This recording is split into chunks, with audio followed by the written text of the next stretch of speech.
Broadcasting from Cincinnati, you're listening to the Ringside Reporter Podcast. All the news in the world of boxing right here. Well, I'm talking to you the way I want to talk to you. Now, here's your host, Eric Lorda.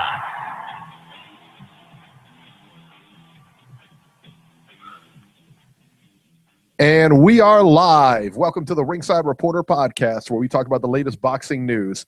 If it's related to boxing, we'll talk about it here. My name is Eric Lorda, and I'm here with my co-host, Ringside Robert, and England's adopted son, Joe Habib. And we have a great show for you today. And as always, you can catch us on the web at ringsidereporter.com. If you want to call and ask some questions or just give your 2 cents, give us a call right now at 323-870-3857. And we'll be here till about 8:30 or 9 tonight. Just depends on how it goes. Not a big news week, but we'll see how it goes. Today, we're going to talk about last week. We told you that Louis Ortiz was suspended by the WBA. Turns out the WBC doesn't share that same opinion. We'll tell you about it.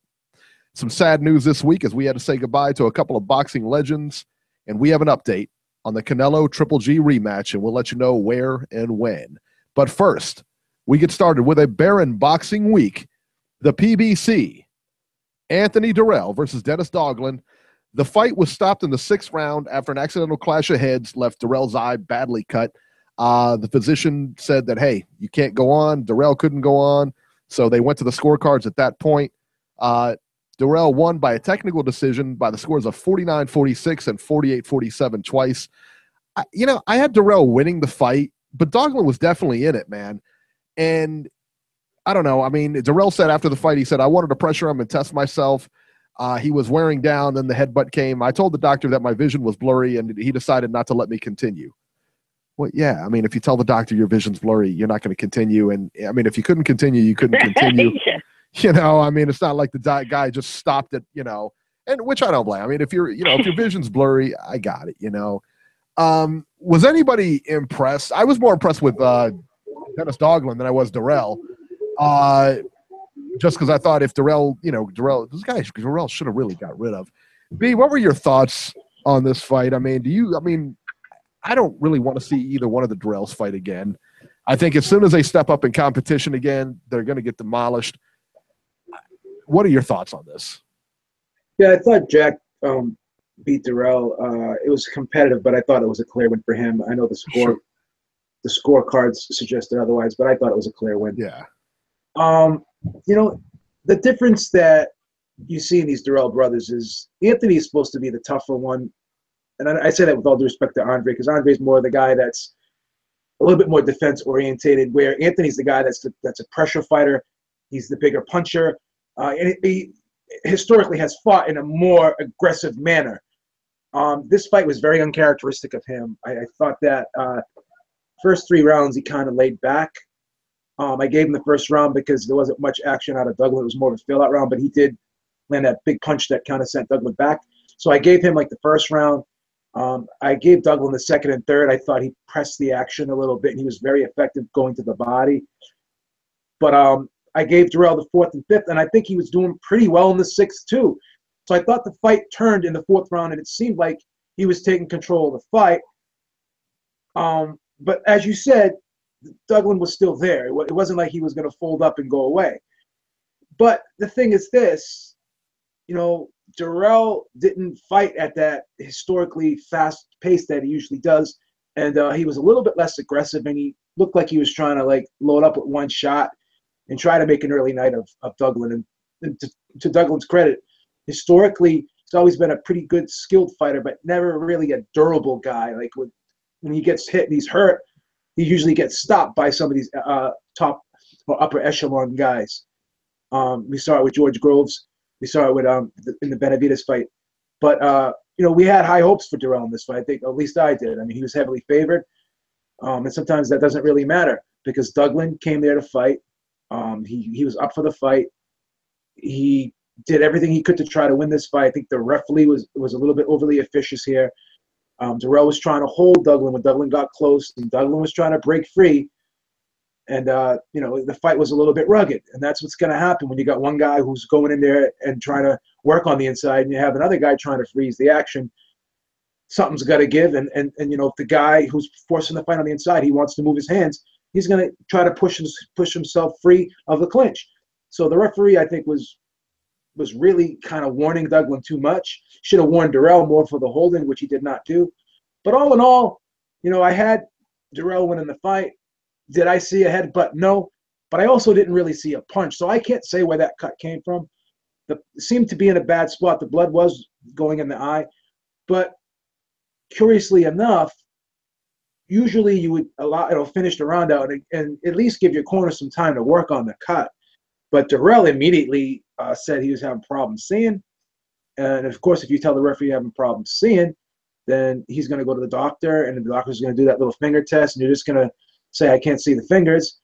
And, it is what it is. That's usually what happens. If you can't see the fingers or you say that, the vision's blurry, the doctor's going to see stop the fight. We've seen guys like Pavel Wallach have an eye swollen shut, but basically, kind of guess what those fingers are because, he couldn't really see. And, he continued to fight on. So, again, I don't know how bad that eye was. I don't know how bad that – well, I know the eye looked like the blood was flowing and it was in a precarious spot. We know that. But what I don't know is how bad the vision was. I don't know if the vision was blurry. And I can't really speak for Anthony Dirrell, whether or not he could have continued. But one thing, like I said, is kind of discouraging is you would have thought he would have at least tried to give his corner time to work on it. But maybe he thought he was up on the scorecards. Maybe he thought if it went to a technical decision that, it could have been a short night for him. These guys don't get paid by the hour. He kind of probably felt that he was up. I had him up. You had him up. Most people did have him up by a little bit. Could Douglin have, turned this fight around? I don't know, possibly, because, there's only 4 rounds left to go. Could he have, come on strong late? Could he have pressed the action and kind of tired out Anthony Dirrell because it looked as though he was fighting a slow-paced fight. I don't know if that was by design or if that was through ring rust or him just not being in shape. But we talked about this before, these PBC fighters not fighting enough, and it seems to have had an effect on a lot of these guys because they're coming out rusty, they're coming out sluggish, and a lot of them are fading. They're having stamina problems, and that it's one thing training in the gym, it's another thing being under the lights and actually fighting the fights. It's a different ball game. So I wasn't impressed with Anthony Dirrell.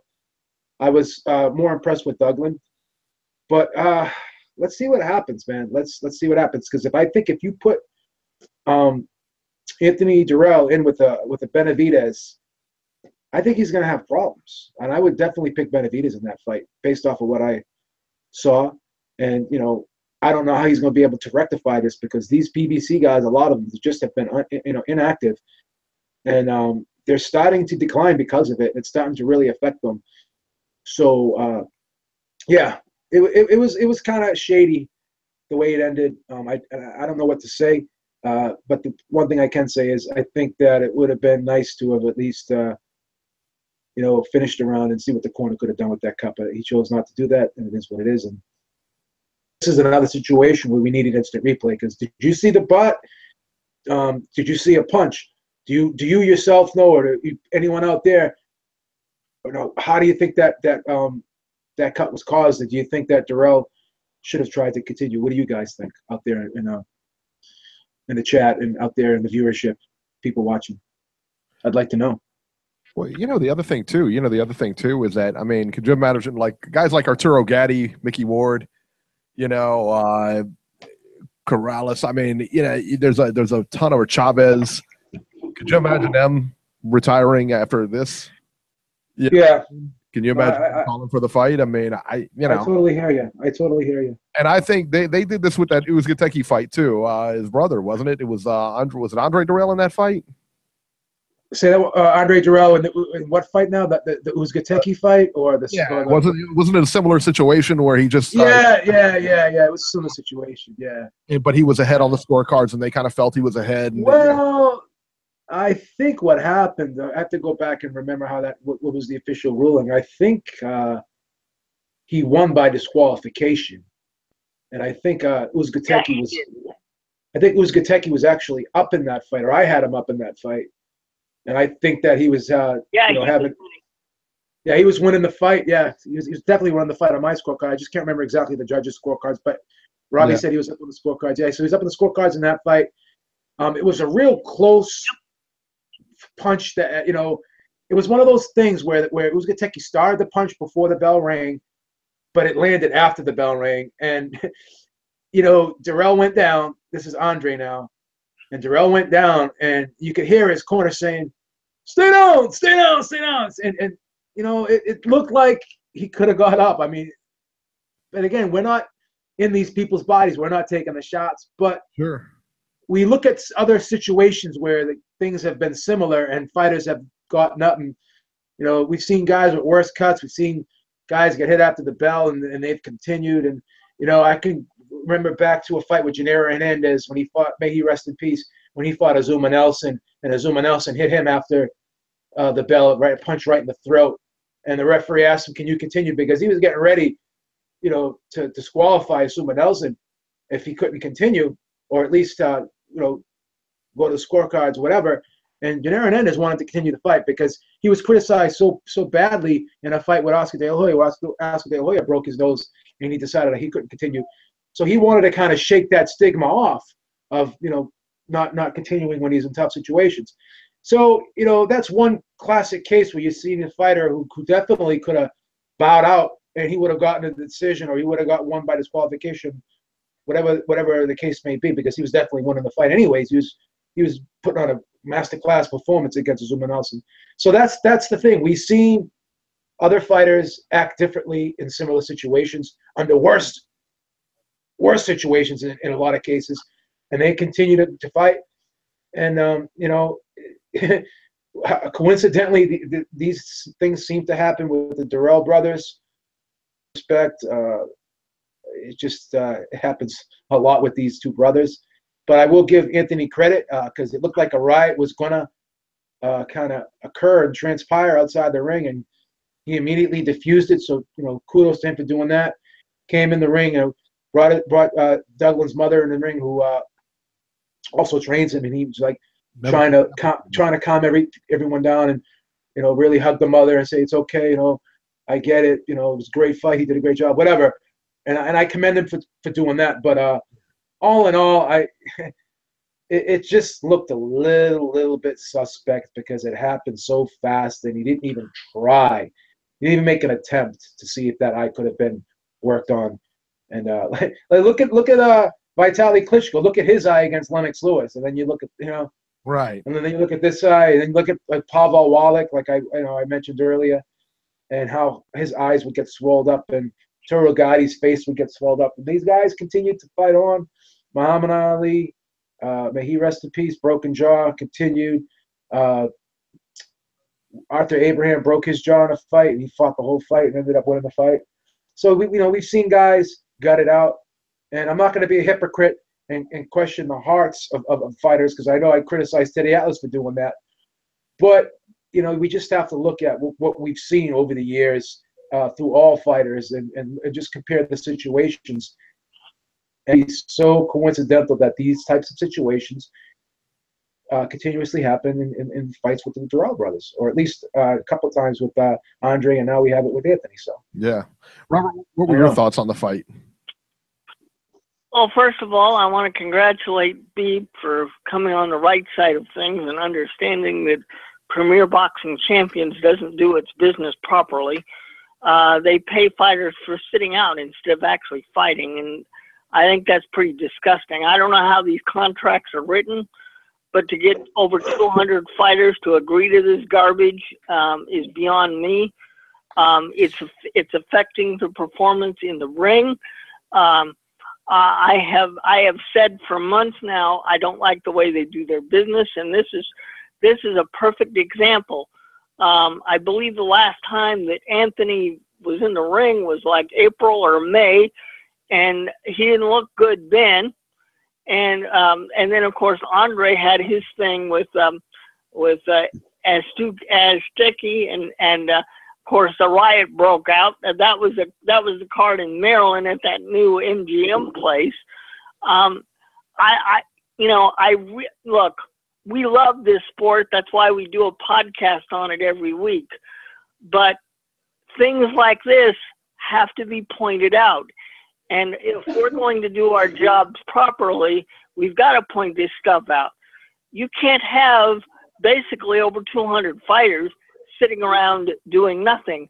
That's why you're seeing Danny Jacobs go to Eddie Hearn. That's why you're seeing Artur Beterbiev fighting Ivan Michel so he can go with Top Rank.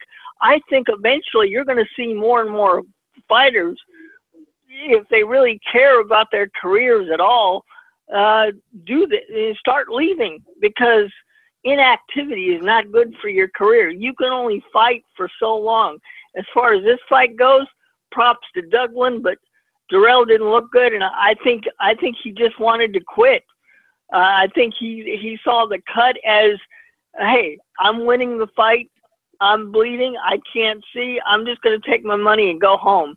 And, you know, I can't really support anything like that. It was basically a waste of my time on Friday night, because he acted like, well, you know, I fought 6 rounds, I don't need to do any more.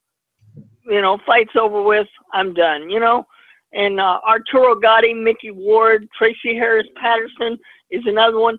These guys wouldn't have done that. And remember, a few months ago, guys, Joe Smith fought and lost a fight and fought 10 rounds with a broken jaw, because he got his jaw broken in the first round, and he fought basically the whole fight with a broken jaw. I mean, come on. I can't support guys like this. And I hope people who have been PBC backers and like what they're doing can finally stand up and realize that what they're doing is wrong for the sport. It's bad for the sport. Yeah. They had a good idea when they started, but they don't know how to execute it. And I don't agree with fighters not fighting and getting paid for basically sitting on the sidelines. Okay, well, let's just clarify something. We don't know what's in the contract. We don't know that they get paid for sitting on the sidelines. Nobody really knows that. I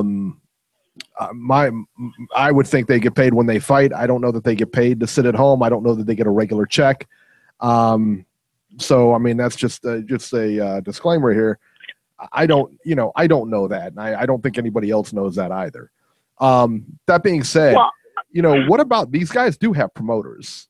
You know, a lot of them have DeBella. Everybody who comes in there has a promoter. Why are we blaming Heyman? Why aren't we blaming the promoters on this? Oh, can I just jump in real quick? Because they really don't have, like, Deontay Wilder does not have a promotional contract with Lou DiBella. He doesn't have a long-term deal. Mm-hmm. He's not even, like, Lou DiBella is not even in the negotiations. Now, these guys have promoters when they fight in certain areas. You know what I'm saying? So they're promoted.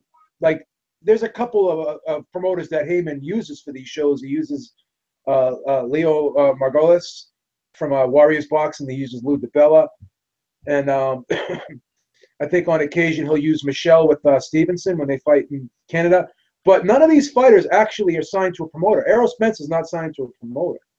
You know, Lamont Peters is not signed to a promoter. I know Rasheed Warren.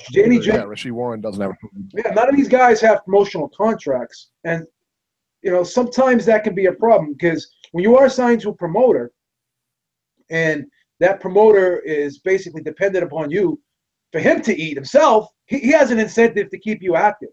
Heyman does not have an incentive to keep all of these guys active, because he has so many of these fighters. Then, you know, he could put one show with one guy, one show.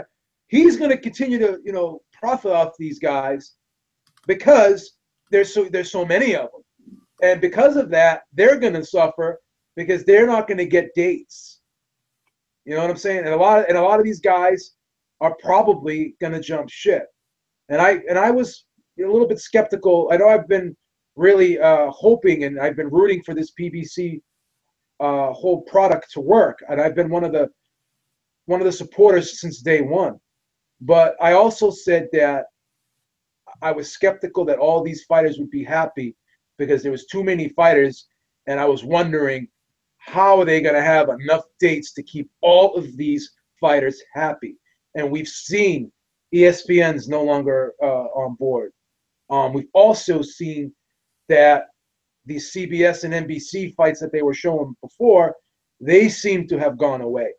So if you're gonna, Spike's gone too.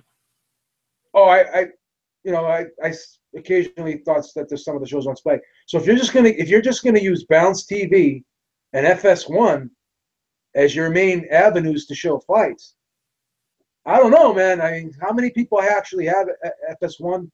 I don't even have Bounce. A lot of cable carriers don't even, or satellite carriers don't even have Bounce. So, as Robbie said, you got Danny Jacobs fighting on HBO. You have Deontay Wilder. He's really a Showtime fighter. So he's not even a PBC fighter anymore.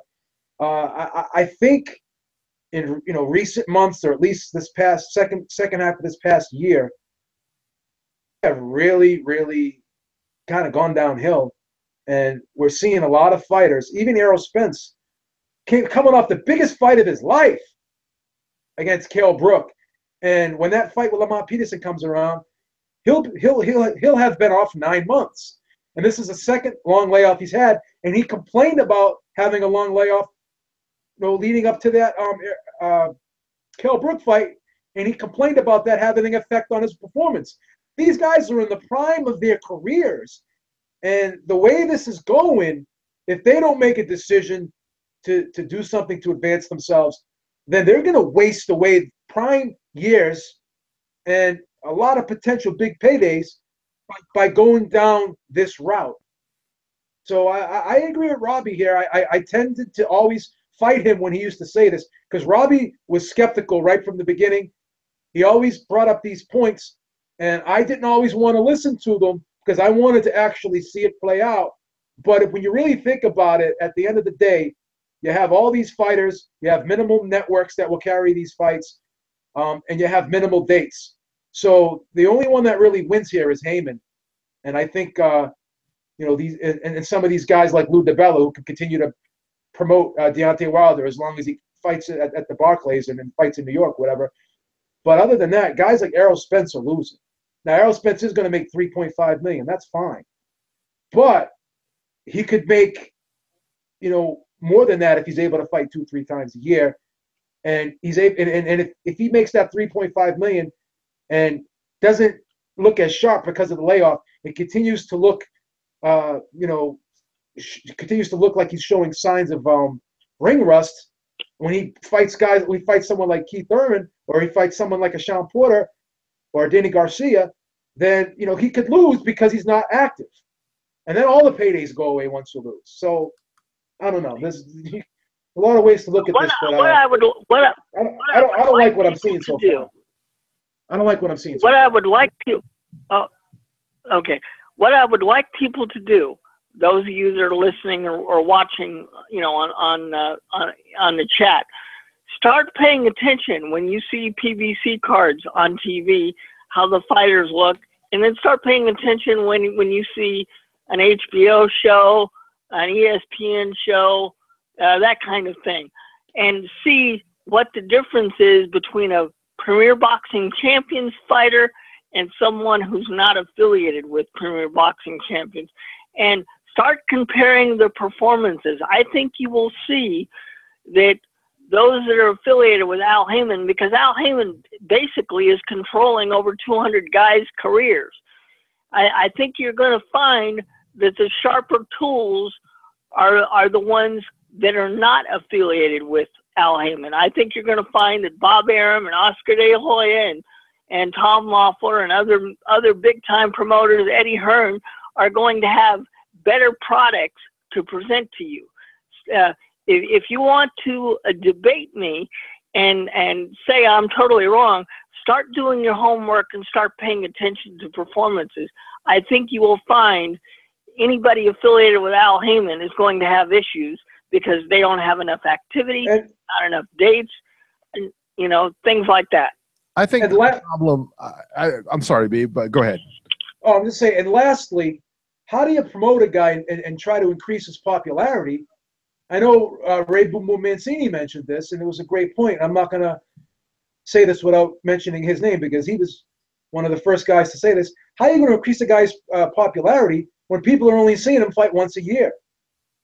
You know what I'm saying? So you can say what you want about why this guy's not popular, why that guy's not popular, and how American boxing isn't popular because it's just not a big sport in America. But you're not helping any by having guys fight once a year. Go ahead, Eric. Okay, well, I disagree. I disagree with you, Robbie, and I think that you say the better product is with the other promoters, not with the PBC. The PBC does have a lot of fighters, and that's why you get like an Anthony Dirrell versus Dennis Douglin. But I mean, they've had great fights throughout the year. I mean, nobody can deny this has been the best year in history for the PBC. I think they've had a lot of good fights. They've had a lot of competitive fights.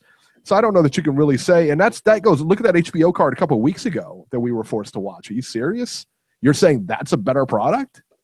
Well, what I'm saying is the second half of the year. How do you? This is the thing, Eric. They got off to such a great start, right? Mm-hmm. Why can't they finish strong too? Like this second half has been very bad for them. I don't know, and you know what? It was bad for them last year too. It really was. I mean, they seem to lose steam. They're really top heavy at the beginning of the year, and and I don't know, and I'm frustrated with them too with the lack of star power as far as those fighters fighting on a regular basis. I mean, you look at like Danny Garcia, and this could be their choice. We don't know. I mean, we blame Heyman all the time, but hey, this could be the fighter's choice. Well, Danny Jacobs wasn't happy, and he was complaining about not getting enough fights. He wasn't did something about it though. Exactly.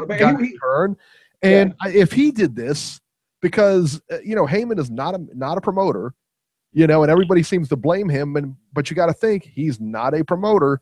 But he's advising these guys too, Eric. Though he's advising, and he's like he's almost like the Don King. You remember that Don King? What was Don King the promoter?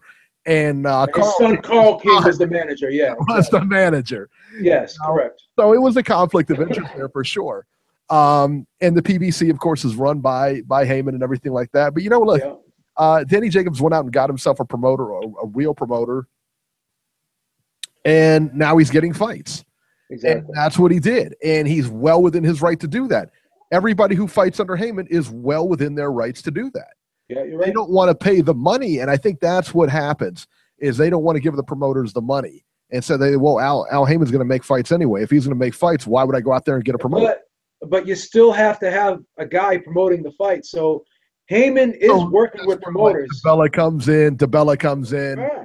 That's where the other kind of shill type of promoters come in. Not that Lou DeBella's a shill, but you'll see like Warriors Boxing promoting them. You'll see like all these promoters that you don't normally see. Yeah. And not that DeBella's one of them. DeBella's a very good promoter. I'm not throwing shade at him, but I'm just saying in general, that's where you see a lot of like who are these guys, and they're promoters and everything like that. But that's the thing, though. I mean, the fighters, when, we blame a lot of Al Heyman on this, but when do the fighters actually take responsibility for their careers? That's a good point, Eric.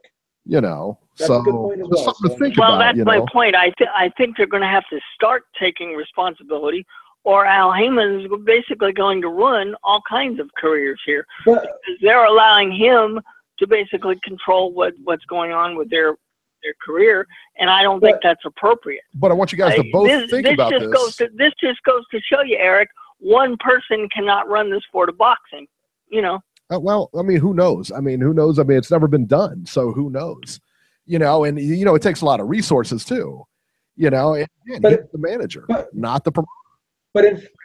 But in fairness to Robbie's points and his statements, can we at least admit that this was a model that was started by Heyman that a lot of people were critical of, and now some of these criticisms are being brought to light and they're coming to fruition. And the empirical data has suggested that some of these criticisms from the beginning are warranted and were warranted. Can we possibly agree on that? I mean, this for was sure. Listen, this was Heyman's brainchild. We have to agree with that, and I think that's more or less what Robbie is trying to make a point of here. And of course the fighters have responsibility, but it's like anything else. You drop a suitcase of money on someone's lap right from the jump, and it's very enticing. So I think it's going to take some time once the money starts drying up for some of these fighters, and once they start seeing their potential go downhill, it's going to take a little bit of time. But I think slowly but surely, this stable will start to shrink, in my opinion. Well, listen, man, I got to be honest, man. And somebody in the chat said that, PBC saved boxing, and Champ Ross is in there, and he says that. I don't agree with that at all. Well, let's think about it for a minute. And it's a strong statement, of course. And, whether you agree with it or don't agree with it, I don't necessarily agree with it. But I will tell you this. You remember the Friday night fights, and you remember the ESPN fights before all this came along. Do you really want to go back there? No. Back to those Tuesday? Yeah, come on. Right. The USA fights that we were watching. Come on, man. You cannot say this hasn't changed it for the better. It's a flawed model. No question about it. Very flawed. Very flawed model. A lot of things go wrong with it. A lot of things go wrong with it. A lot of things, you can criticize about it. But one thing you can't criticize, you can't say it's taken boxing in the other direction.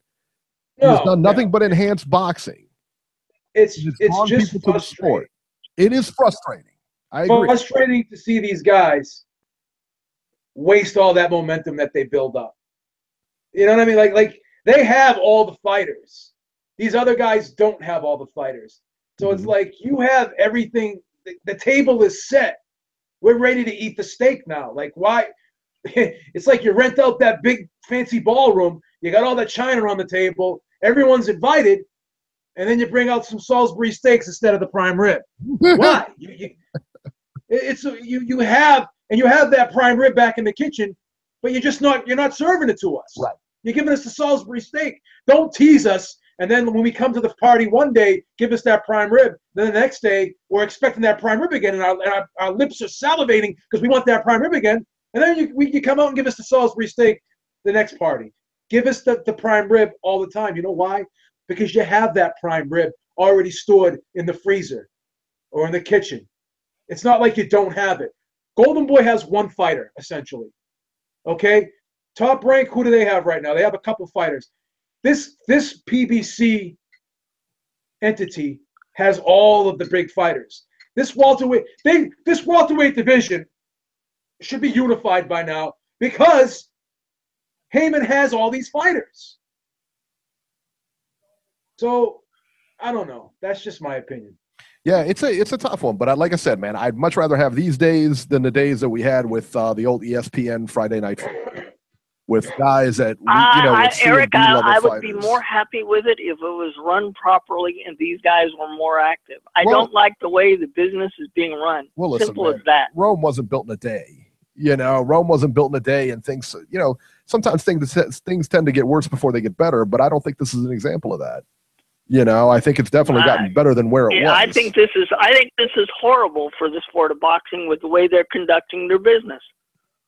Well, again, I mean, you have to look at the boxers, and they have to take some culpability in this also.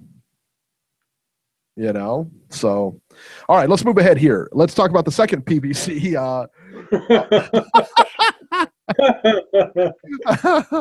The second PBC fight of the night here. Jamonte Clark versus Dominic Dalton. Jamonte Clark won a majority decision over Dalton. I got to be honest, man. Clark was really hyped up. We had a lot of high hopes for him. But he didn't look great in this fight, man. And I don't know if it's a step up in competition or he's just not, if he's just not who we thought he was. I don't know.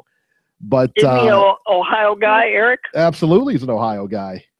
That's why he won last night, because we're winners. So Ohio State this week. You see the Bengals today? You're not going to jump on the bandwagon. Yeah, he won. He won. I'm saying he won. Do you see the Bengals today? By the way, okay. The Bengals today. How about that? Yeah. Huh? Went to Denver and destroyed them in their own crib. It was a blowout too, 20-17. Go ahead, Robert. What did you think of this fight? What do you think of Jermaine? What are your thoughts on Jamonte Clark? I would like to see him fight more often.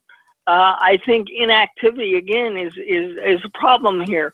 I think he's got a lot of potential, but he's got to be more active. I think the reason why he looked the way he looked is basically inactivity. This is a kind of fighter that needs to be on a regular schedule.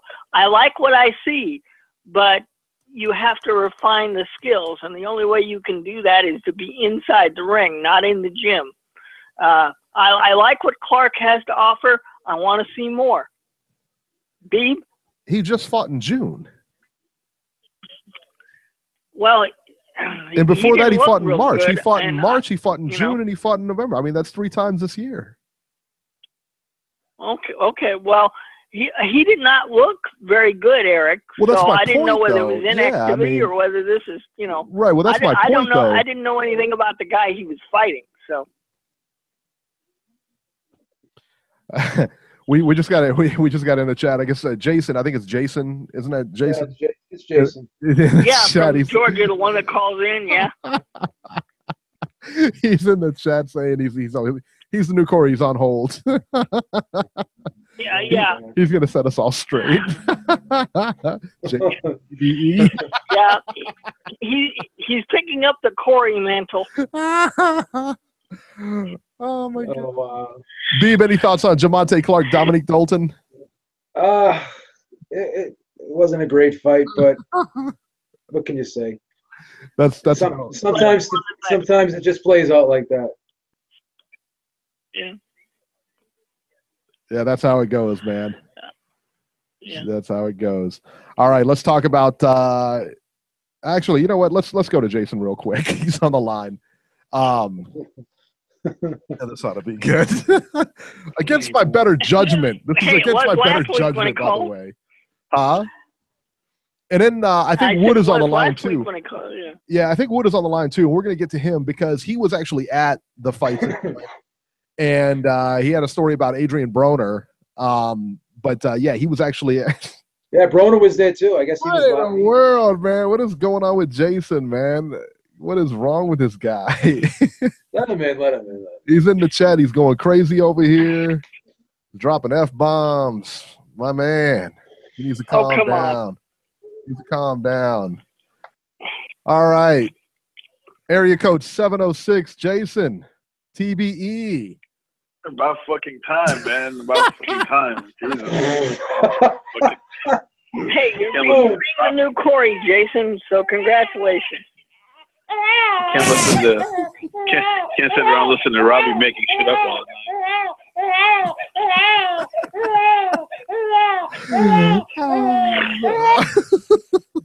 Is that Oscar? Is that Oscar when he saw the Canelo versus GGG number? Is that Oscar?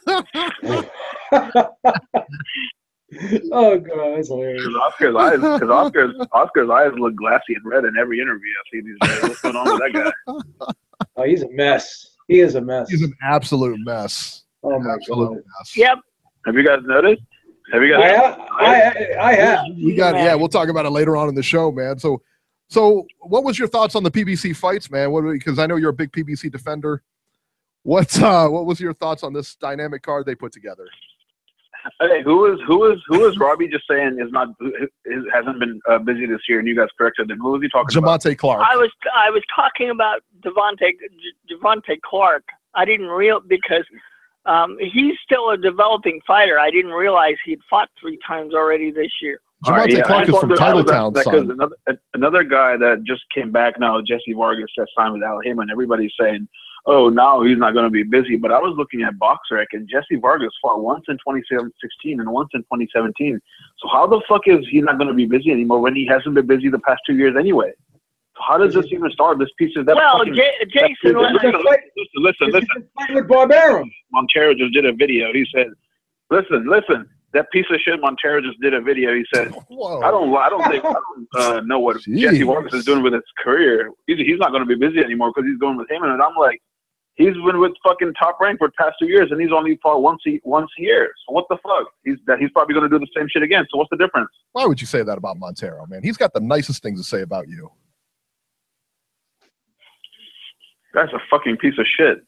Wow. He loves you too. He thinks you're the nicest guy, man. That's unbelievable. But Jesse Vargas alone, man. Jesse Vargas. All you guys are talking about busy this, busy that. How is Jesse Vargas only fought twice in 2 years? Are you gonna let me explain why? Because he was having problems with Bob Arum. He didn't like the purses that he was getting. He wasn't having problems. He wasn't having problems. His contract was up. He was supposed to renegotiate, and they pulled the same fucking shit that they did with Mikey. He wasn't having problems. Like, you're supposed to renegotiate like a normal fucking person. And he wasn't happy with the terms of the deal. That's why he didn't get old school Vegas mafia shit, slave contracts. So let me ask you this: and again, I don't know what the deal was. I'm not going to pretend I do. But if Aram is trying to renegotiate with him, let me finish. Let me finish. Deal is Mikey Garcia explained it in detail. He told everybody what they do. They let your contract come up too close. They don't let you renegotiate. They want to make you sign for the same fucking price. That's not how it works. Okay. And then he wasn't happy with the money for a year, and they say, he wasn't happy with the money. People like you who are being nice, and they're like, oh, he's having trouble. Fuck that. He wasn't happy with the money. It's the free market. If you don't like what you're getting, you can get another job. Okay, well, let him answer. Let Beeb answer. The thing is, the fights were there. He didn't take them because he didn't want to re-sign because he wasn't happy with the money. If he did re-sign, he at least would have gotten dates. Can we agree on that? Look, they want him to sign for the same fucking deal. And all right, that's fine. And if he doesn't want to, then he has to be let out of the contract. They purposely sat him on the shelf to be vindictive. That's what they do. They sat him on the shelf for a year on purpose. Okay, but he was on the shelf for a year because he didn't sign the contract. So why are they going to put him on shows if they don't have him under contract? So why did he only fight once in 2016? Why did he only fight once in 2016? It's his choice. He was beefing with Aram for overpay for a long time. He was never happy with what he was getting over there. He had problems with what he was getting over there for a long time. So what? If fighters are not happy with their pay all the time, that doesn't mean you just put them on the shelf and. Well, if they're not going to agree to the terms of the fight, that's why I'm like, as soon as he goes to it. Are you here to stir things up or actually talk boxing, Jason? No, I'm just trying to expose all these double fucking standards. Like, as soon as he goes to him and people are like, he's not going to be busy, as if for the past 2 years, he's been fighting 3 times a fucking year. That's what I don't get. That's all I'm trying to point out. Well, then he turned down a fight. Then he turned down a fight with Cal Brook because he wasn't happy with the money. Who? He turned down a fight with Cal Brook because he wasn't happy with the money. That's right. Before Earl Spence got the title shot, Cal Brook was supposed to get that shot, but he wanted more money. He wanted more money. He thinks he's a freaking pay-per-view star. That's his decision. Hey, listen. You're only worth what you can negotiate, okay? Let's see what kind of paydays Heyman gives him. Let's see what happens. Because he could have got the Cal Brook fight and he turned it down. Okay? He wasn't happy with the money. I mean, you're not gonna if you turn down fights, if you're not happy with what you're getting, that is your choice. He shelved himself. He shelved himself because he wasn't accepting the fights. He shelved himself. No one shelved him, Jason. He shelved himself. You don't accept the fight. You don't accept himself. If you don't accept the fights, you don't get dates. Why are they going to go out of their way to get him fights if he's going to turn them down and he's not happy with what they're giving him? If he could get more money with Heyman, with PBC, all the power to him. But don't say he was shelved. He turned down fights. If he took that fight with Cal Brook and he won that fight, then he wouldn't be denied of anything. He'd have the title. He'd just be coming off of a huge victory. That was a huge opportunity for him, and he turned it down. That's his problem. I don't remember that same way. I think there were some other things going on besides Jesse Vargas turning down Cal Brook.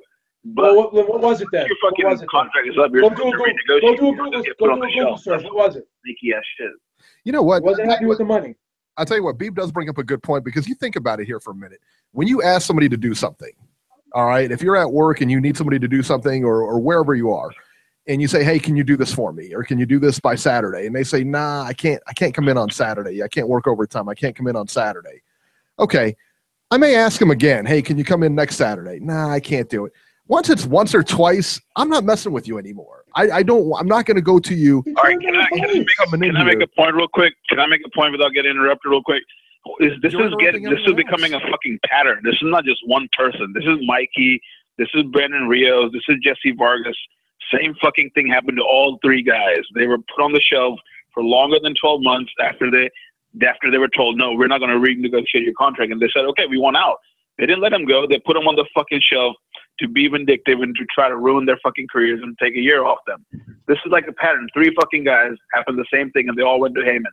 So that's a pattern. It's not just like one guy did it, and we're like, okay, it's this guy said this and this guy said that. That's three fucking fighters. They're telling you the same thing happened to them in a matter of like 2 years. Isn't that kind of a dumb move, though, if they want to make money to tell them, and they've seen the writing on the wall that this has already happened. So I'm going to tell him that, you know, I'm going to renegotiate. I want my contract renegotiated, or I want out of my contract, knowing that they're going to shelve you if they do that. Why would you tell them that? I don't think it's a dumb move. Mikey Garcia's made almost like $2 million fighting on PBC in like 1 year. Yeah, he never made $1 million payday in his fucking life. Well, he just made it without a promoter. So all these fucking idiots saying, you have to have a promoter, you have to have a promoter. Miguel Cotto is making $750K on a main event on HBO with a fucking promoter, and Mikey Garcia is making $1 million on Showtime. So, well, and the thing is, too, Jason, that's another myth busted for fanboys like Robbie that like to say, "Oh, you need a promoter." Hey, like I said last week, Miguel Cotto agreed to it. He didn't have to, but he did. That makes no fucking sense. I'm trying to make a comparison. Who cares if he agreed to it? I'm making a comparison. I'm trying to destroy this bullshit-ass myth that people like Robbie, you need a promoter. How do you need a promoter when you're making $1 million without a promoter? Mikey doesn't have a promoter. Mikey's followers on social media have tripled without a fucking promoter the last 2 years. He's more famous than he's ever been without a fucking promoter. And I dare anybody to argue that with me right now. You're just drinking too much PBC Kool-Aid is what you're drinking. Well, I think too. Can you argue that, Robbie, that he's more famous than he's ever been without a promomer right now? When was he ever this famous? I know I'm not going to argue that because we'll see where he goes forward. Because you can't argue that. You can't argue that he just made his biggest payday. Don't give me that. He just made his biggest payday on PBC, and you can't fucking argue that. You can just give your talking points that you hear from Steve Kim. That's it. All you have is talking points from Steve Kim. That's it. Don't even bring Steve into this discussion. He's not a part of this show, Jason. Fucking David Lemieux, the #2 biggest star in Golden Boy, he doesn't even make $1 million a fight, and Mikey Garcia is making that. And Mikey Garcia is maybe like the 5th or 6th biggest star in PBC. Oh my God. You know what? And you guys are saying you need a promoter. You need a promoter. Fuck that. Jason's got a really good point, and I will tell you if you want a promoter, get a promoter. I don't understand why people like Robbie and Eric and even Beeb, why do you care if he doesn't have a promoter? I don't care if he has a promoter. I just want him to stay active. I don't care if he has a promoter. I just want him to stay active. That's all I care about. Hey, right. And I will tell you this. If he can get 2 fights a year, I'm happy. Yeah. I'm happy if he can get 2 fights a year. Jason brought up a good point, and I think it shows, like, he says, he's making more money without a promoter. He's making more money without. He's right. Jason's right on this point. But the thing is that Mikey Garcia goes out and gets it. It's not like it's just being done for him behind the scenes. I believe that Mikey Garcia is very active behind the scenes with his career. And this is what I think about the other guys that aren't as active and that don't get the big paydays.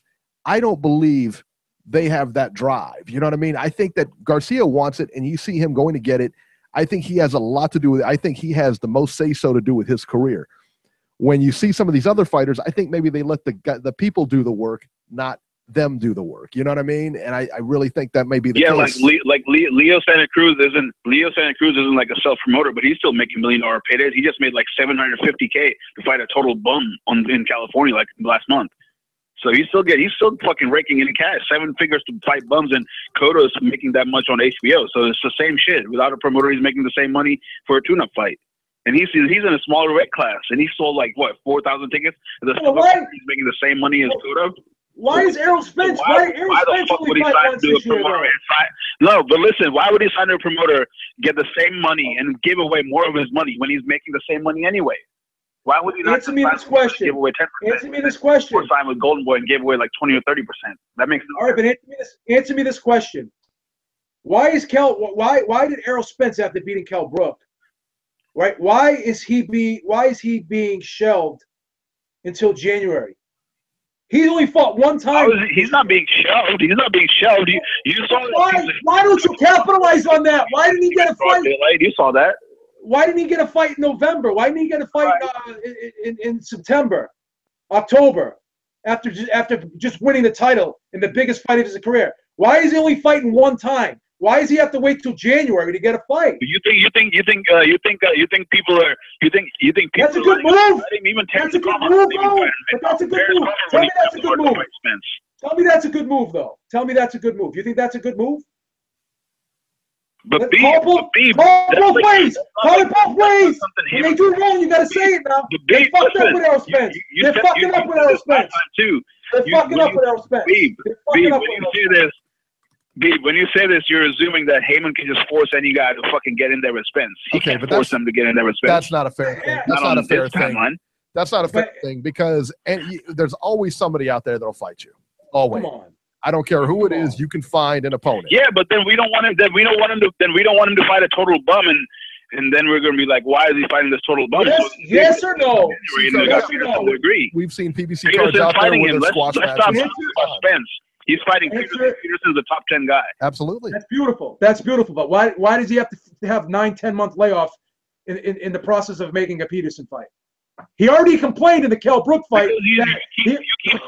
Beeb, you keep saying that as if Thurman and Porter are ready to fight.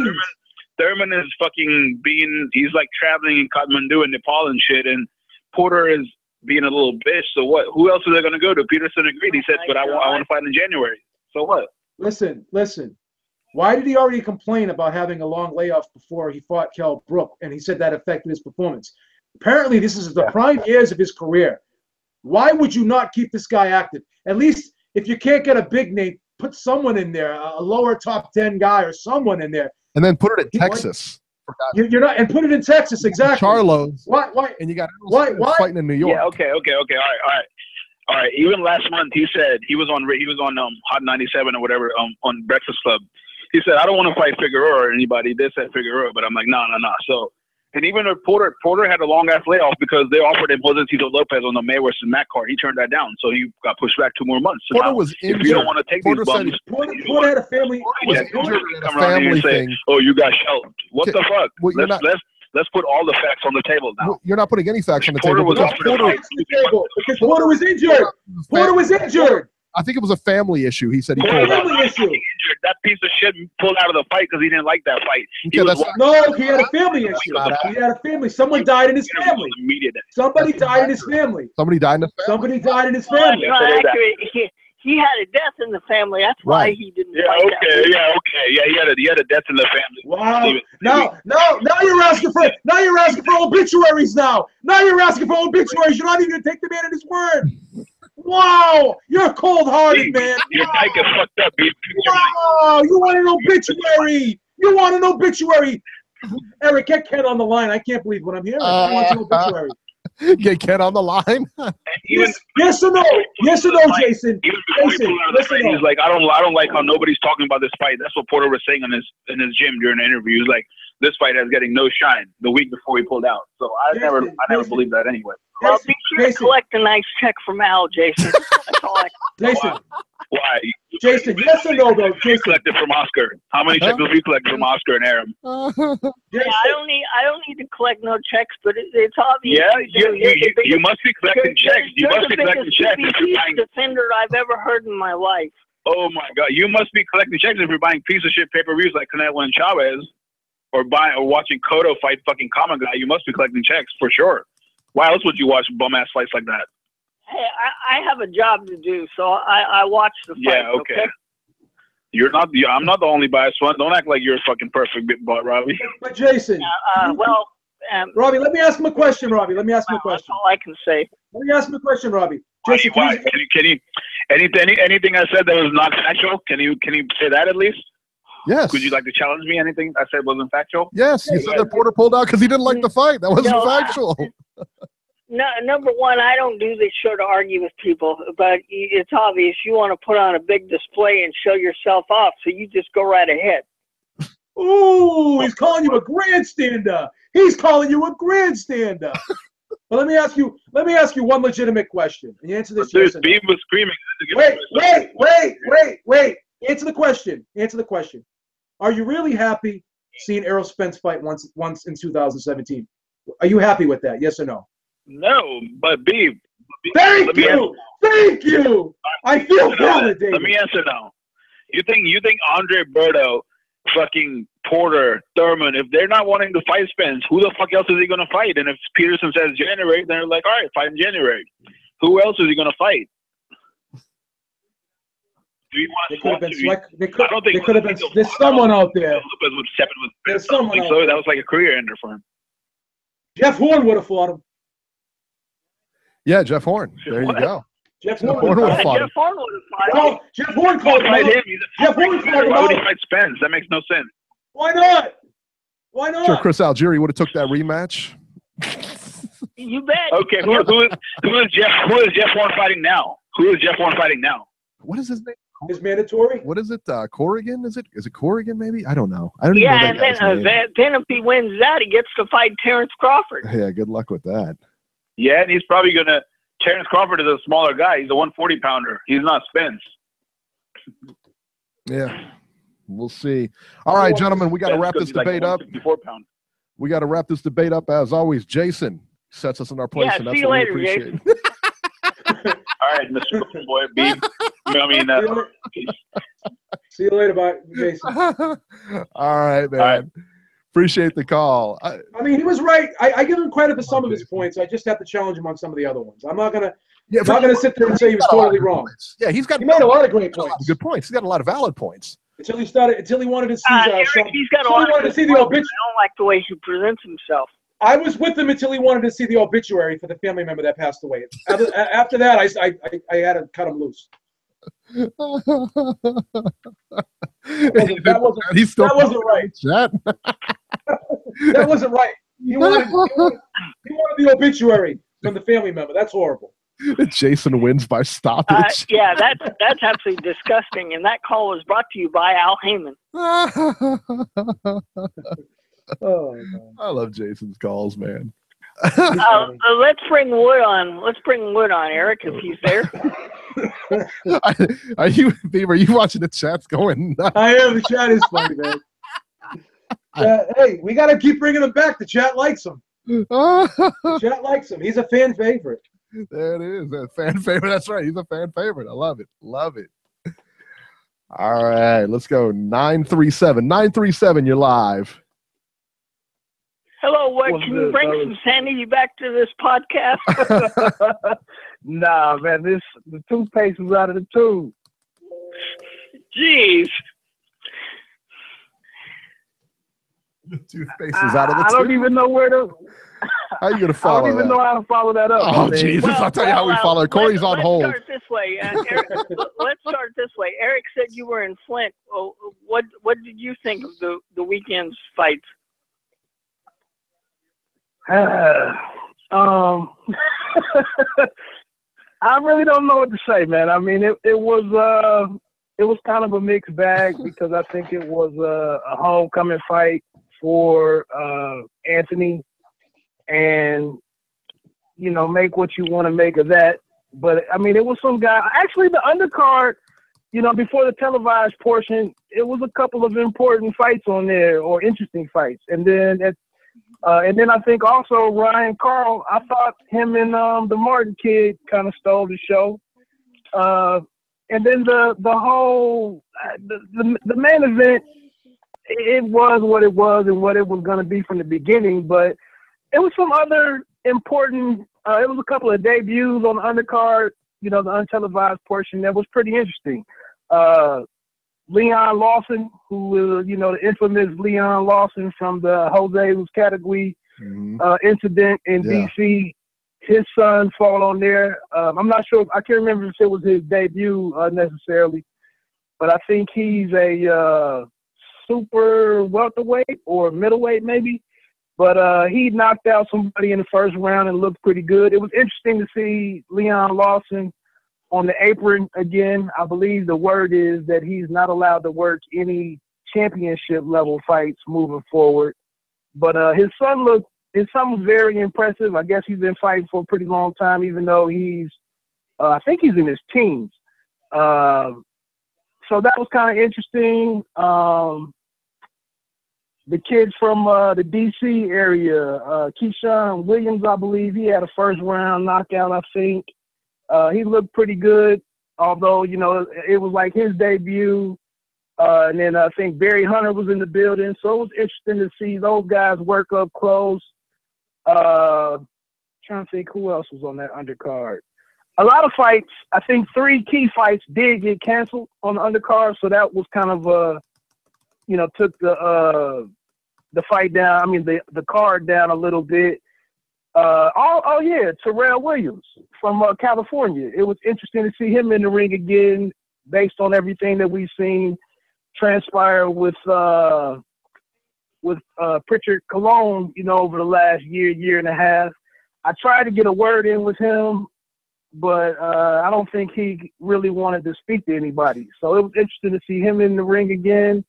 And then also, it was just interesting to see a bunch of Midwest fighters in the same building who all kind of had ties to one another. Like I said, like I talked to Eric offline, about Billions was in the house with the wonderful Mr. Adrian Broner and some other guys that he deals with. It was a decent event locally or regionally. So tell us about your run-in with Adrian Broner. You know what? I was kind of debating because I don't do a lot of negativity. I know you on my show, and I try not to burn bridges and all of that. But apparently we do today. So, and I was thinking, say what? I said apparently we do a lot of negativity today, so we welcome it. Well, I was thinking of an interesting story to try to write, but I think what I'll share on here, because I think I'm gonna put some of the footage up of my discussion with Adrian Broner.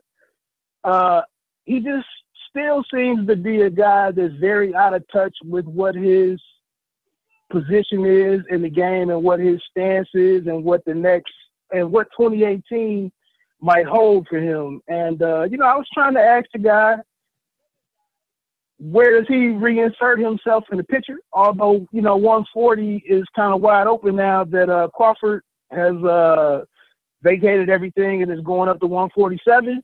Sergey Lipinets is obviously a guy that people are mentioning him with. I know me and my barber talked about it earlier in the week.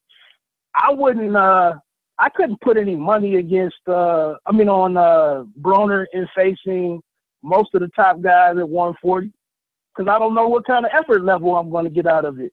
So I was trying to have a legitimate discussion with the guy and see where, what his thoughts on were possibly facing Lipinets. Did he think that's a way for him to get back on the big stage at 140? And all he really wanted to do was make fun of Lipinets' name.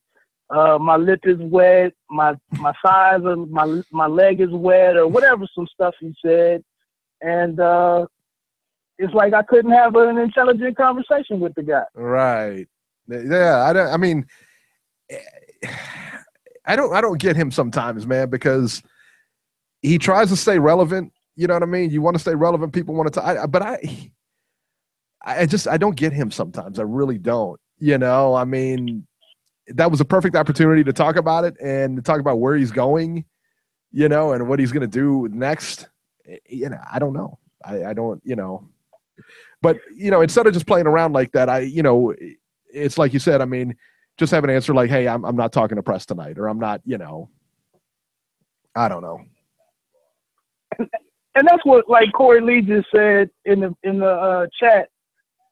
I'm trying to be serious with you, and you're one of the biggest, you're one of the bigger personalities here. You're one of the more well-known fighters, and what he has a real solid following and all of that. But I'm like, most serious fans have kind of parted ways with believing in you. I'm just trying to get a comment from you because, I mean, and then he's an Ohio guy. He's done everything that he's done, and he was very adamant, you know, that it's not over for him and putting himself. I told you guys a couple of calls ago about how he put himself in like the lineup with Sugar Ray Leonard and Ali and some of the greats of the game to point out the fact that they had multiple losses in their career. And so I was trying to get into all of that, but because my thing is like, I don't believe that Broner could be an A-side in a Showtime event next year.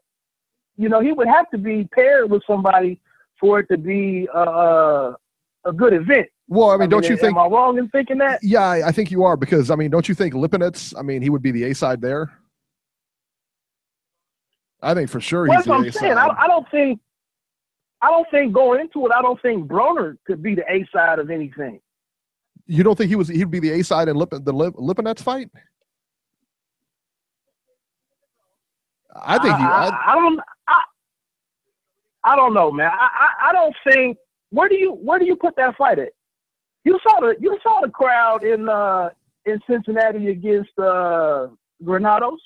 Yeah. You saw what the capacity. You saw what the capacity was at Xavier's Cincinnati Center. And it was less than 5,000 tickets. Yeah, I mean, just a shade under 5,000, but under 5,000 nonetheless. Yeah. You know. Exactly. So look, but the thing is, he's on stage 2 weeks ago after the Wilder Stavern debacle. He's on stage at the press conference with Jamal and Jamel Charlo, and they're making fun of the situation. Those two guys are undefeated with the needles clearly trending up, and he's in the middle of it.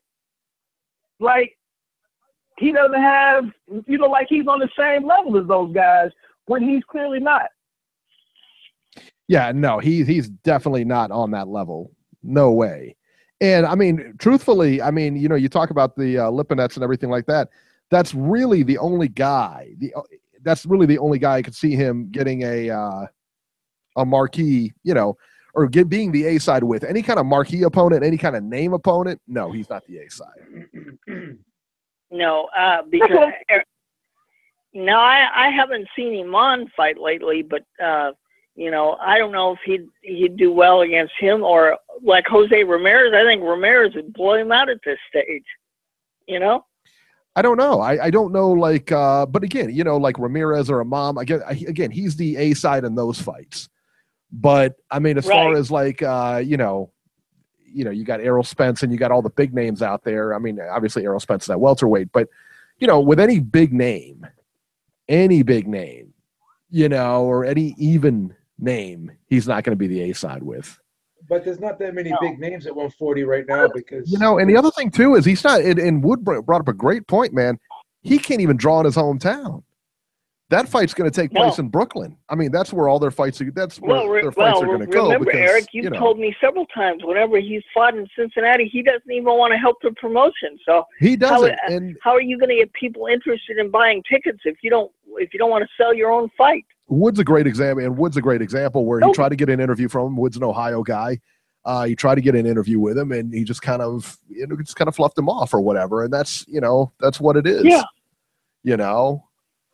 Look, I'll play my role. I'll stay in my lane. I was walking up to talk to one of the Bunny Team fighters that I'm pretty cool with, that I talk with regularly. And AB looked at me and was like, "What's up?" and came over and shook my hand and said, "I'm gonna give you some exclusive material later." That's the only reason why I kind of was like, okay, he must be on a different vibe tonight. He must have something that he wants to get out there. I'll see what he has to say. So like I said, we couldn't, and I'm not even going to sit here and say that I'm really that blown away with what Lipinets is as a fighter at this point. Right. I give him the win a couple weeks ago against Kondo, and he's decent. But I'm just saying, I think the average person would think that Lipinets, his output, his volume would probably be a challenge for Broner throughout the course of the fight. Now, does something happen earlier, or does Adrian have that late push that he seems to have? Maybe, but I'm just saying, it's not like Broner can lay the gauntlet down to the whole division and say, "I'm the man, let's talk business," or something. To me, he's a guy at this point, I think, that needs to be positioned. He needs certain opponents. And I still think any situation he gets into, he probably has to be the co-main with a bigger fighter, up at the top of the card. Yeah, I agree with you. I mean, and he's a co-main. If you have a big fight at the top of the card, I would put him in there. it's going to be very hard for him to main event, you know? And again, I mean, but Cincinnati, again, isn't really that big of a fight town, but even still, he doesn't do a lot to promote it either. You know, you were here with when Floyd Mayweather came here, and you know, and that was they had a big turnout for press day and everything like that. And that was the fight at the Cintas Center where he, you know, the rumor was that Floyd may have been there, and they still didn't sell it out. You know, it was again 45 to 4,900 or something. It was a little bit under 5,000. It was a good crowd, but it wasn't, you know, it wasn't the Robert Easter crowd we saw like a week prior to. You remember that one, the 10,000 in Toledo? Right, Yeah. right, definitely. That's what I'm saying. I like I said, just talking to the guy, and I couldn't even get to my second and third points with him because he wouldn't start the conversation with me. But it just seems like a guy who's clearly disconnected with where he is at the moment. Also, another interesting thing was just trying to watch the interaction between him and his coach, Mike Stafford. You know, there's rumblings about him changing, you know, trainers and whatnot moving forward. And just looking at Stafford, who was there actually with another younger About Billions fighter who didn't get to fight that night. But it just was kind of like the fighters are doing whatever they want to do, and he's just like along for the ride. So, you know, it's kind of interesting to see what the whole dynamic there between fighter and trainer. Yeah, and Stafford, it's too bad because Stafford is such a nice guy. I mean, just a great, great guy. The friendliest guy you'll ever meet, and he knows what he's doing. He's a very good trainer. You know, but I think, you know, and for Adrian Broner at this stage of his career to change trainers, I don't think it's a mistake, but I don't think it helps him. You know what I mean? Because I think he brings the attitude. I think he brings the same attitude as that he has for Stafford, and I think he brings that elsewhere. You kind of get you know, it's almost like he runs the corner, not Stafford runs the corner, and it's almost by design that way. I don't think he gives Stafford a lot of respect, you know, in the sense that in the boxing sense. I think he has a lot of respect for him as a person, and obviously he loves him and everything like that. But, you know, I think if he were to switch trainers right now, it wouldn't do him any good because he's already set in his ways. He's not learning anything new. You know what I mean? Well, for the whole organization. I mean, what good does it really do for Little John, who's the CEO of About Billions? You know, what good does it really do for him when the fighter's name is the company? His hands are tied. Yeah, right. Yeah, exactly. You know, I get to call at 3 a.m. to go get the franchise player, you know, out of jail or whatnot. I mean, and his name is on the door. He's the one that gets the 3 a.m. call, you know. Just keep him out of trouble, all right? Just keep him. That's your role, all right? Just keep him out of trouble. What did you think of Jamonte Clark, man? You know, actually, I got pissed off because it was like some Flint, and I don't want to really disrespect the guy, but it was I don't know what this guy's role is in the Flint boxing scene or whatever, but he was kind of in the Dirrell camp, and he saw me back because I also talked to Layman Brewster, and Andre Berto was in the house. So he saw me doing some of my stuff, and he wanted me to talk to the Dirrell brothers. And I was like, well, I'll get to them in a minute. So anyway, while I was trying to watch the Jamonte fight, he just disturbed me from and pulled me away for like 2 or 3 rounds because I ended up talking to this rap artist who's on Aftermath, which is Dr. Dre's label. But like I do sports and entertainment, so it was cool to talk to the guy. But to get to your point, Jamonte, not a bad showing from what I saw. When I did come back out to the 8th round, it was kind of shocking to see that Jamonte felt like he was in a position where he could dance away the majority of the 8th round. Because when I did leave away, it seemed like Douglin was coming on, and it seemed like Dolan's game plan was to stay inside of Jamonte's chest. I mean, he's a 6'2" welterweight, so he's a guy who you want to kind of smother and not let his arms, you know, get the full extension and all of that. But it looked like he was trying to bully Gervonta, and it just seemed like Gervonta didn't have the power to really fully make him respect him. But, that was a catch-weight fight at like 150 or something. I thought the final cards, I thought it was a bit interesting with the wider margins that I heard. And then based on the fight that me and you saw up in Toledo with him and Ivan Golub, I'm with Robbie. I mean, it's probably not a fight that really continues to make Clark's star burn brighter in the big scheme of things. But I give the kid credit because he remained undefeated. He fought a bigger guy, and it was a change of an opponent like 2 or 3 weeks out from the event. He got his victory, and he goes into the new year seeing what's what. And what I do like about him is he's somewhat humble.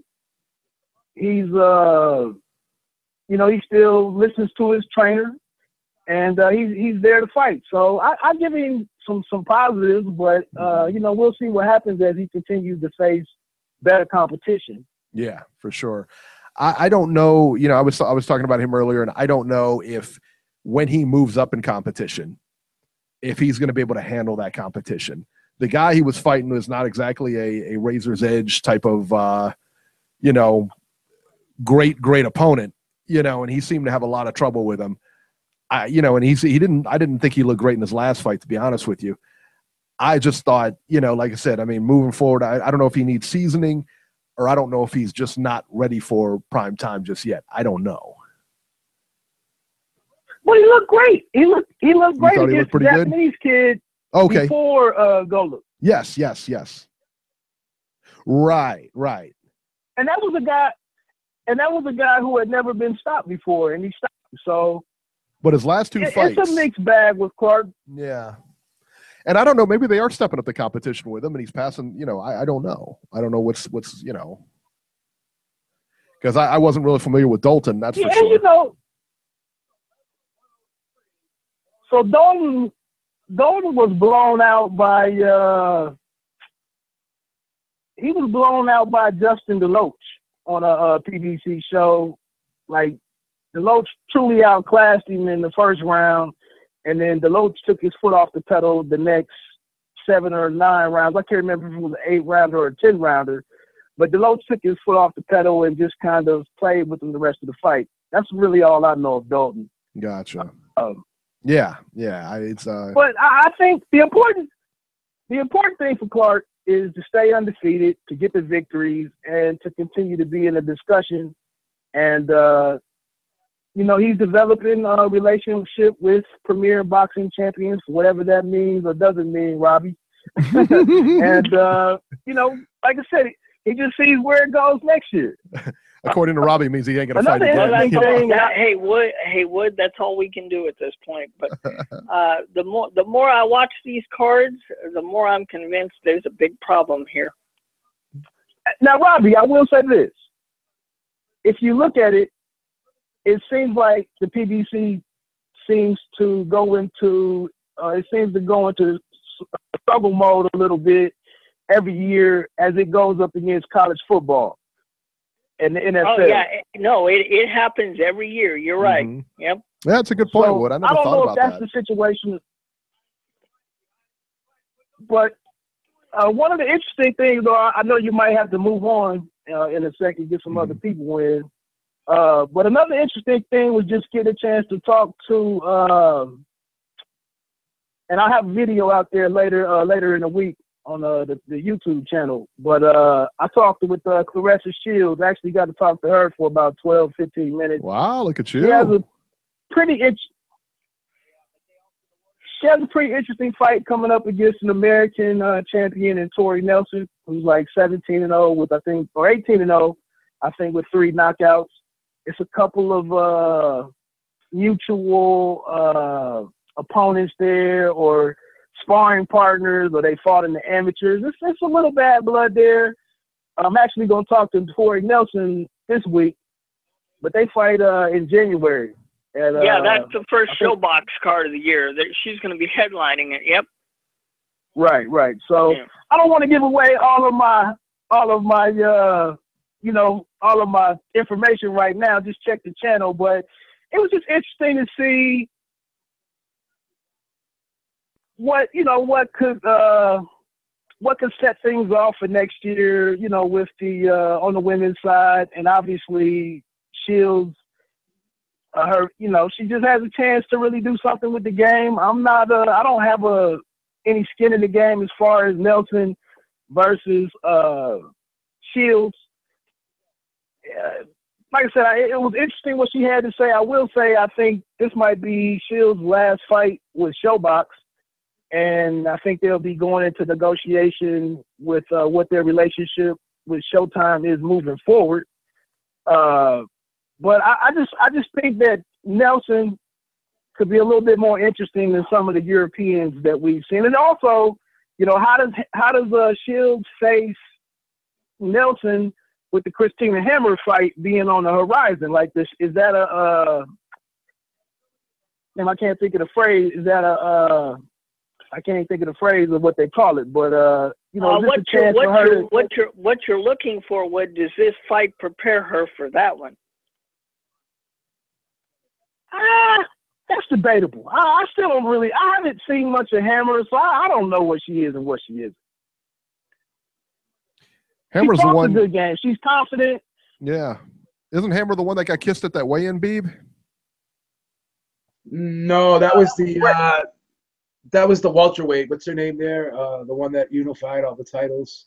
Oh yeah, what's her name? Cecilia. It's so horrible. Cecilia Breakhouse. That's right. Cecilia Breakhouse. That's correct. That's the one I pay attention to. Thank you, Wood.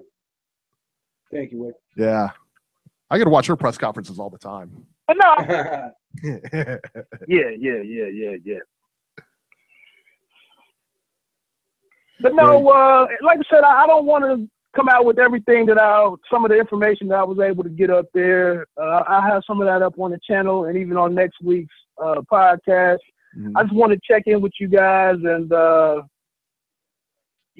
didn't even really want to say much about my frustrations with Adrian Broner. It's just to continue to watch a guy who just kind of doesn't seem to understand where he is in the game is just laughable to me. But whatever. Yeah, it's okay. Nobody listens to the show anyway. Don't worry about it. Nobody's going to find out. So tell us. I had that same problem.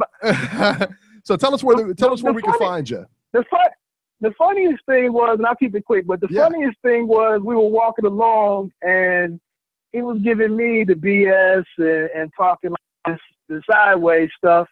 And then we take like 5 steps and the Flint media was there, like a couple of different news channels from the Flint media was there. And he looked at me and was like, I ain't going to talk to you. I'm going to talk to them because they have microphones. Wow. And I was like, well, AB, my microphone is I said, my microphone is mounted on the camera, bro. So whatever. But they asked him a bunch of random questions. Like, these are guys that watch boxing like twice a year whenever it's a fight in Flint. And he wants to be all professional with them. So I just thought that was hilarious. Yeah, he's something else, that's for sure. He is definitely something else. One last question before you go. Headbutt or no headbutt in that Dirrell fight? I couldn't tell on camera. Yeah, and I was standing a little bit away because I was keeping an eye on some activity in the back and one on the ring. I didn't think it was I didn't see the headbutt, but I think the thing that really stopped everything was Douglin was having some words with some people that on the side of the ring. And when they were trying to make up their mind what they were going to do with resuming the fight, it really blew up. And some guys tried to come out of the crowd over and broke through the barricade on their side of the ring. And that's when like security ran over there. And it was like almost from that point was when they decided to shut everything down. So that's what was really disappointing for the whole event is that once again, it's the Dirrells and, the fight seems to be ended outside of normal boxing activity. They always, that's what it seems like. That's what it seems like, man. Seriously. All the time with those guys. All right, where can we find your podcast and stuff? And you can search for the podcast by searching for Talk Loud Radio on iTunes and everywhere else that you would listen to a podcast. You can check me out on Twitter at @E_pluribus PLURIBUS_Wood. And then I'm also posting stuff at roundbyroundboxing.com. So it's a couple different ways you can check out some different stuff. This week on the podcast, I got a decent discussion on there with like Badu Jax. It's his secondary trainer that runs Victory Sports and Entertainment. They just signed Jose Pedraza. Okay. And they also manage Sonny Fredrickson, who just won that WBA featherball belt. So, and then I got some questions on Badu Jack possibly facing Stevenson, and then kind of what's the plan to reintroduce Jose Pedraza. So I know Mike, his name is Mike Leonardi. He might not be the most, the biggest name in boxing, but they're a smaller boxing management company, and some interesting conversations. I mean, interesting details about some upcoming activities. It looks like Pedraza will be staying at 130 to start out. Very good. Very good, guys. Go follow Wood, man. Go listen to his podcast. He's always got the good people on there. Does a lot of interviews and stuff like that. So, yeah, definitely go check him out. Wood, thanks for calling, man. We appreciate it. I appreciate the time, fellas. Awesome. Love when Wood calls, man. He's always got good stuff, man. He was man. And I knew he, putting in work. He's putting in work. Man, he's on it, man. He's hustling. All right. Real quick before we go back to the phones here, let's talk about the rest of the fights here. Across the pond, Carl Frampton, the Jackal, versus Horacio Garcia. Carl Frampton won a very tough unanimous decision over Horacio Garcia by the scores of 98-93, 97-93, and 96-93. Don't let the scores fool you, though, man. This was a tough fight for Frampton, who was floored in the 7th round and really had to dig to get this one out of here, man. Garcia put a lot of pressure on Frampton, gave him a lot of problems. Canelo Alvarez was actually there to show his support for his countryman, Horacio Garcia. Beeb. Carl Frampton didn't exactly look great in this fight. Yeah. I'm not going to discount Horacio Garcia, but at the same time, it was Horacio Garcia and they're not Leo Santa Cruz. I mean, was this just ring rust? Was this, he wasn't in the fight? Sometimes, when you fight in front of your hometown, things go south. What was your thoughts about this, man? Well, I didn't know too much about Garcia, but one thing I did find out is he's in great shape and he applies a lot of pressure. And when he is inside, he can move his hands and he can really mix it up. He was working really hard inside.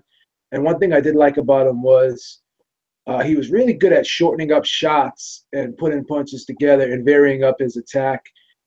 And also when he was inside, he was getting touched a little bit, but he took the shots well and he rolled a lot of those shots. So one thing we do know about Frampton, by nature, he is a counterpuncher. He is a guy that likes to kind of pot shot from the outside and set traps. And early on, when he was doing that, the first 3 rounds, he looked like he was having his way. He seemed to be the quicker guy when there was space in between the two fighters. Close, you could see that the fight was fought on pretty much even terms, deep in the pocket when these guys were in the phone booth together.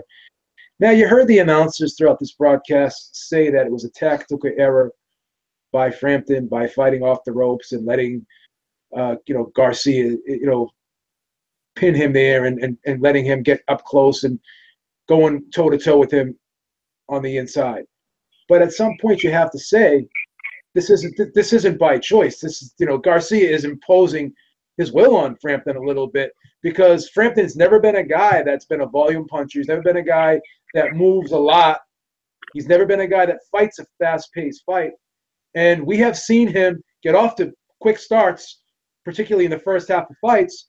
Even with Scott Quigg, we've seen how Scott Quigg in the second half of that fight with Frampton came on and made the fight pretty competitive. And because of that, saved himself a little bit, in terms of marketability. Because from rounds 1 through 6, like Frampton was running away with it. So Frampton tends to fade as the fight wears on. We've seen it in other fights, and we've also seen that he's more a counterpuncher as opposed to being aggressive. But he can hold his own when he does decide to go toe to toe. But the problem is when he does fight, inside, he tends to get tagged a little bit. So he's not the most elusive guy up close as he is from a distance. So he's a better fighter when there's space in between, as opposed to when it's a phone booth type war. Now he makes the fights exciting. He can still, punch well with those short little uppercuts and short hooks and body shots up close, but he still does not move his head a lot on the inside. Tends to kind of leave that upper body, right in the middle of the center line there. He's not really a guy that dips and ducks a lot. He's more concerned about trading punches as opposed to hitting and not getting hit when he's up close. But I will say this. I thought that Garcia won 4 rounds in this fight. I know the judges gave him 3, and another judge, I think, gave him 2. It's just kind of weird scoring because all the judges had him at 93, but then you had a 96-93, you had a 97-93, and then you had a 98-93, and that was with the knockdown included. I had this fight ever so close. I had this at Frampton eking this out 95-94, and I believe I gave Garcia rounds 4 and 5, and I think 8 and 9. So I think Frampton kind of kicked it up a little bit in the last 2 rounds. I thought that he was the one that was starting to push Garcia back a little bit toward the end of the rounds. I thought he stole some of those later rounds because of the late flurries that he was able to get off on Garcia. But all in all, was this a performance that lets you say to yourself that Frampton is back in the big-time picture? He did show flashes, like I said, but Santa Cruz is a big guy. He's a guy who's a volume puncher. And, Frampton was able to kind of nullify a lot of that aggression in the first fight because of his good counterpunching abilities and his ability to be defensive, solid defensively on the outside. But the rematch was totally different. We saw that Leo Santa Cruz, again, was able to really fight the way he normally fights, and he was able to implement his game plan. So based on this fight, I don't know if he beat Santa Cruz in a rematch. I was very high on him at one point, but I'm starting to see a pattern with him kind of fighting at a moderate pace. And once the pace does kind of get kicked up a notch, I'm seeing him start to not be as effective, and I'm also starting to see him not be as effective up close. When the fight becomes an inside type phone booth war. So because of those things, I'm not going to totally rule him out, but I'm going to be a little bit more skeptical. I think a Lee Selby fight would probably be a good fight for him. I think he could possibly win that fight. An Abner Mares fight would be a good fight, but as it stands right now, I think it's safe to say that Leo Santa Cruz is probably the man, in this division, or even at 130 or whatever. I think that if Frampton stays at 126, it'll be interesting to see what happens. But I think that Santa Cruz is going to be the man, in or around this weight class, in my opinion. Right. Let's talk about the next fight on this card: Jerwin Anacahas versus Jamie Conlan. I told you before, Jerwin Anacahas is one of my favorites, my favorite fighters to watch. And if you saw this fight, you know why. This was a one-sided domination against an unbeaten fighter. Anacahas floored Conlan several times en route to a 6-round knockout.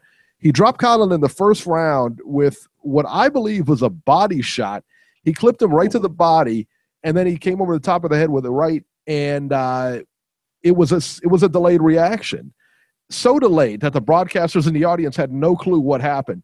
I had to go back and watch it. I'm still having trouble trying to figure out what actually dropped him. Anacahas looked amazing, man. I've watched him before, even before he won the title, and I can't wait to see him again. They should put him on those Superfly cards. I really think that, man. He's really, really talented. Now, Beeb, you saw this next fight, Zolani Tete versus Siboniso Ganya. Now, and I even made reference to this last week. Who is Zolani Tete? No idea who the guy was. Davey Boy Essex sent me the fight, and he said, you have to watch this. Now, Davey Boy Essex sends me a bunch of fights. Never does he say, I mean, he might have comments on them. Never do you say you have to watch this fight. Never. So I did. And The fight lasted about 11 seconds. WBO bantamweight champion Zeleny Tete threw one punch. It was a right hook that Gane never saw coming. The shot put him out cold. It was amazing. Yeah. If you didn't see it, go watch it. I know who he is now, that's for sure. But Beeb, did you see this hook that he hit him with? I mean, it was looping. It was wow. Just perfect. I had to see the replay to really catch it because it happened so fast. But it was so compact, and it didn't look like it was a hard punch. It really didn't. But you saw the reaction. He must have hit him just right in the perfect spot. And sometimes when you have that fighter giving you that momentum by moving forward, and you just meeting him right in the right at the end of that shot, and sometimes a punch just lands perfectly. I don't think this could have been scripted any better for Zeleny Tete, but yeah, I've been following Tete a little bit. Davey Essex has sent me a few of his fights, and he's a real dynamic fighter, man. He's a real good fighter, and I've always enjoyed watching him. And we'll see what happens, because this guy has always been up there, fighting at a high level. He's always made a good account of himself. So yeah, keep an eye on this guy. I'm sure Davey Essex will continue to send fights of his your way. And yeah, he's a very entertaining fighter, and he is a guy to watch. And on any given night, he can beat anyone in these lower weight classes. Yeah, no question about it. For sure. Oh wow, yeah. I mean, he impressed me, man. He looked good. He looked really good. So there you go. PBC on bounce. We'll go over this real quick. Yeah. Ishe Smith versus Julian Williams. Not exactly the marquee fight everybody was hoping for, but hey, it's boxing.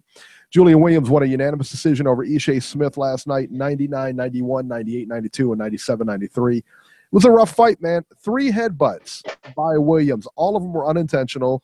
I don't know when they start taking points away, because even if it's unintentional, it's still a foul. I don't know. Yeah, it's a foul. Absolutely. J-Rock didn't look great in this fight. It was a back and forth fight. I don't think he looked overly great, but he was rocked early on by Smith. I think it was in the second or third round he was rocked. I don't know. I don't know if he's going to be able to step back up in that competition. I don't know. I think it's another battle for him, especially after this type of fight, man, with Ishe Smith, which is a guy that everybody thought he was going to walk through. I mean, we knew that Ishe was a really good fighter, good boxer, but, Smith was able to rock him and, hold his own in there. I mean, I thought Julian Williams would have had definitely the size advantage, everything like that, everything in his corner too. This was a classic setup fight if there's ever been one. And, it was what it was. So there you go. All right, let's talk about the upcoming fights. November 24th. Robert, is that what is that, Thursday? That's Friday, maybe? That's a Tuesday, Eric. I'm an idiot, Robert. All right, Tuesday. Devin Alexander. This is on PBC on Fox Sports. Devin Alexander versus Walter Castillo, 10 rounds welterweights, and Miguel Cruz versus David Grayton, 10 rounds welterweights. Also, the 2 Russell brothers are on there. Gary Antonio Russell versus Marco Mendoza, 6 rounds bantamweights. And Gary Antoine Russell versus Larry Yanez, 6 rounds junior welterweights. The key Russell that is missing, that's Gary Russell Jr., the big brother, is still on a milk carton. I don't know where he is. So definitely not fighting that night. All right. Let's see here. And then the big one. And D Styles in there, and he can't wait for Beeb to pronounce this. From New York on HBO on Saturday, Sergey Kovalev versus Vyacheslav Shabranskyy. 12 rounds for the vacant WBO light heavyweight title. On the other undercard, Sullivan Barrera versus Felix Valera, 10 rounds light heavyweights, and Jason Sosa versus Yuriokis Gamboa, 10 rounds junior lightweights. Is that a triple header on HBO, or is that just? It is. Okay, great. So yes, we'll it is. See all those fights then. Let's see what else is coming up here. In Denmark, Dmitry Chudinov versus Lalenga Mach, 10 rounds super middleweights. That'll be a Davey Boy Essex fight, I think. And let's see what we got here. Not much. That's it. That's it until the following Tuesday. So those are your fights. Let's talk about the Shabranskyy fight real quick, the Sergey Kovalev Shabranskyy fight. Shabranskyy! I got to do it one time for D-Style. Shabranskyy! So I think Kovalev wins this fight. I think this will be a good gauge to see where he is. Yeah. I don't think it's a walkover for him, but yeah, I'm real curious to see where he is. So this will be a good benchmark fight for him. I don't know what to expect because even in that Sullivan Barrera fight, I thought Shabranskyy showed some promise. He's definitely a good boxer. He's a pretty hard puncher. But does he present that same style that Andre Ward does? Is he that same gritty type fighter? He looks more like the prototypical, Eastern European fighter from the outside, technical. He's not a guy that I think is going to get in the trenches with Sergey Kovalev like Andre Ward did. So will he try to adopt the blueprint and go to the body more because of seeing how Kovalev reacted in the Andre Ward fights? Because we know he did not like it to the body in both of those fights, and he kind of faded because of that. But the question is, can Shabranskyy bring that same type of grittiness, as I said earlier, and that same type of aggression and just physical prowess that Andre Ward was able to bring? That's the question. We know that if he hits him in the right, hits him right, he can get his attention because Shabranskyy is a sharp puncher, does have decent power, but he's another guy that's more of an outside type fighter. So we'll see what happens. I'm curious. This is going to be more or less, as you said, a barometer for Sergey Kovalev, because this is a step down from Andre Ward, but it's not really a significant step down. So Andre Ward's like right here, and maybe Shabransky's maybe 2 or 3 rungs down the ladder. But we'll just see. I mean, I don't know. I don't know. Kovalev has made excuses in both Andre Ward fights. He's made excuses in the Chilemba fight. So we have to question whether he's mentally prepared to move on with his career, if he's that same confident type fighter and that same killer that he was perceived to be before these Andre Ward fights. And also in that Chilemba fight, he showed a little bit of, I don't know, a couple weaknesses here and there. That wasn't a great performance either. So this is 3 fights in a row that he kind of looked iffy. Can he break that trend and, see, that streak of not looking great against Shabranskyy? There you go. Robert, who do you like in that? Do you like Shabranskyy or do you like Kovalev? It would not shock me Shabranskyy pulls this out, because I really, now that you've busted the incivility, you've broken the code as far as Sergey Kovalev, because remember, before this Chilemba fight, he was knocking out everybody, and he was made to be the next big thing because his nickname was the Crusher. Well, I don't think you can call him the Crusher anymore, because the Chilemba fight showed some things, as Beeb said, and that was in his hometown, so he might have had a lot of distractions. I know John David Jackson said afterwards, we're never going to agree to fight in Russia again. And of course, now we know John David Jackson is not even in his corner anymore. He got rid of him because Kovalev wants to run his own corner, his own from camp and corner and stuff like that. I really don't know what to expect Saturday night. I would think Kovalev would win, but it would not shock me if Shabranskyy won here. And I really don't know what to expect out of Sergey Kovalev. I think Andre Ward showed everybody how to beat Sergey Kovalev, and now the question is there anybody left in the light heavyweight division who can use Andre Ward's blueprint to use that to their advantage? But Sergey's got a lot of questions to answer, and he might be able to answer them on Saturday, but I really don't have much hope for his career going forward, because his code has been broken, and I think once that happens to a fighter, I don't know if they can come back from that. Well, not only his code, though, we have to ask ourselves, has he been psychologically broken too? Because, I think the word you were looking for, the phrase you were looking for, was aura of invincibility. Yeah. And we saw when Tyson lost that aura. There you go. Yeah. Yeah. Yeah, we saw when Tyson lost that aura of invincibility.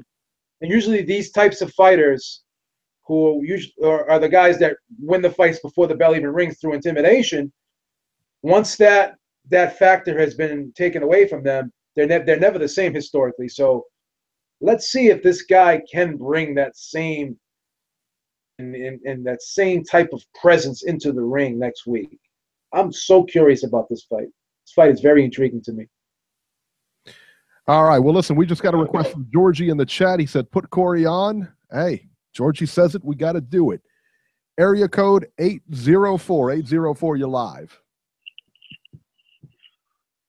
What's up? I'm back, baby. Corey. You missed me. I missed you. I missed you, man. Robert said he was lukewarm on you, but I missed you. I'm still banking on Beeb Industries. I'm damn near broke, but I mean I'm gonna still push it. All right. Well, if you're thinking of Beeb Industries, you might as well cancel Christmas, buddy, because they're going under. Well, hey Corey, we heard from your little brother earlier, so nice of you to call. Man, whoa, Robbie taking shots. I heard the ass end of that combo, man. That shit got crazy. I was like, whoa, what's going on over here? This show has started turning into an MMA match, man. I know. It got crazy there, man. Y'all were throwing kicks, elbows, low blows. Oh, shit, everything. But yeah, let me start out on saying the Carl Frampton fight, man. I think that was a pretty good fight, but I really, really think he undertrained and underestimated the guy that he was fighting, Garcia. I knew Garcia would do a hell of a performance because Canelo came to the fight all the way from Mexico to Ireland. There were Mexicans in Ireland. Can you believe it? How crazy is that? But I mean, they came to show out, and they fucking, they came through. You had Canelo cheerleading in the crowd. I mean, it almost like it was a Canelo promoted event. I mean, they kept screaming Canelo's name. Then at the end, they were like, big shout out to the 3-4-time world champion, Canelo Alvarez. And he like waves to the crowd and shit. And I'm like, that was kind of cool. I know Canelo himself just sold about at least 500 tickets by himself at least, man. Just for him coming. Because what's the chances of people in Ireland seeing Canelo ever again? You know what I'm saying? In person. You know what I'm saying? And Carl Frampton, he did good, but he got beat up, man. Yeah, that was a dog fight, man. He got hit a lot, man. He got hit more than he expected to get hit. Coming into the fight, I mean, this was supposed to be a get back fight. This was no cakewalk. That dude Garcia looked bigger than Frampton. He looked like he would give some serious problems to some of the other top contenders or titleists in that division. I think that's why Canelo came all the way to Ireland. Canelo didn't come to Ireland because he thought he was going to lose. Canelo came to Ireland because he knew he had a chance to win. Let's get that straight right now. Canelo's not coming all the way to Ireland just to support his friend. It's like, oh, okay, you're going to lose. You're this huge underdog. You're 16-1. You're going to lose. I really think it was it could have been an 8-4, 6, what is it, 8-4 maybe. I mean, it was a tight fight, man. You could have scored it a couple different ways. You know what I'm saying? It depending on how you scored it, but the Mexican guy, he could have won, maybe 4 to 5 rounds. Yeah, I gave him 4 rounds. Really, really close. You know what I'm saying? They were really, really close. And I give mad props to Garcia, man. He came into Frampton's backyard, man, and he put up a hell of a performance. And he even knocked him down. I didn't talk about that. I didn't classify that as a knockdown, but the judge did. So it was a knockdown. And, I think it was a dog fight, man. It was a fight that came to Frampton. Frampton didn't have to go anywhere. Garcia was in his fucking ribcage the whole fucking night. Do you agree? Yeah, I thought it was a good fight, man. I thought it was a real good fight. I thought that, like I said, I mean, I didn't, and you equated to maybe he took the guy lightly. Maybe, I don't know. I don't know. I mean, it's a guy that really he should have got by, a lot easier than he did. And maybe the guy was up for it because he knew Canelo was coming for the fight. I mean, there's all kinds of reasons these guys get up for the fight. This is his championship fight. This is his championship. Beating a guy like Frampton on his own hometown, that's a big deal. But I tell you, man, I don't know, man. I don't know where he goes from here, man. I'm anxious to see him again now against some stiffer competition. And not that he didn't have some, the other day, but against some name competition. That's another thing. Like, where does Frampton go from here? I mean, he just got beat up by a fucking guy with four losses now. I mean, does he go straight to the Mahrezes? Does he go straight back to the Santa Cruzes? I mean, no. Point, and this is another big thing, y'all. It's another big thing that y'all haven't talked about on this show yet about Frampton, since we're on that subject. Frampton has came out of his own fucking mouth, and he's already been talking about retirement. That's not good. He's already said he's going to retire super early, and he said he's going to retire very soon. In an interview, look it up. It's in an interview. He's already talking about retirement. And when that crosses the fighter's mind, I honestly think he won't be the same, because he's already made his money. What are you really fighting for? Like Tommy Hearn said, one of them old greats, he said, it's hard to wake up in the morning when you got silk boxers on, or whatever the saying was. But it's crazy, I mean, you're in a fucking, a mansion, and you got to get up and run 10 miles. It's hard to do, man, as a fighter. Corey, to answer your question, I'd like to see Frampton fight Lee Selby. That's a good fight for him. That'll be a pretty good fight, man. That's a really good fight for him. Somebody mentioned Frampton and Gary Russell. I think Gary Russell massacres him, man. Is Beeb Industries back in Shelby? I mean, what's up? Well, it's a tough one right there. I think we're gonna back Frampton there, but it's gonna be a nail biter for us. I like Frampton and Selby. If he wants to get himself back on the big stage, he needs to fight a guy like Selby before he can fight a Gary Russell, a Abner Morris, or anybody like that. Because he needs to prove that he's back from the last fight from Santa Cruz. So Garcia, from what I've heard, he put up a good fight. But let's see him fight Lee Selby, and let's see how he does against that. And then we can talk about him moving up to like the Abner Morrises, the Leo Santa Cruz, and the Gary Russells.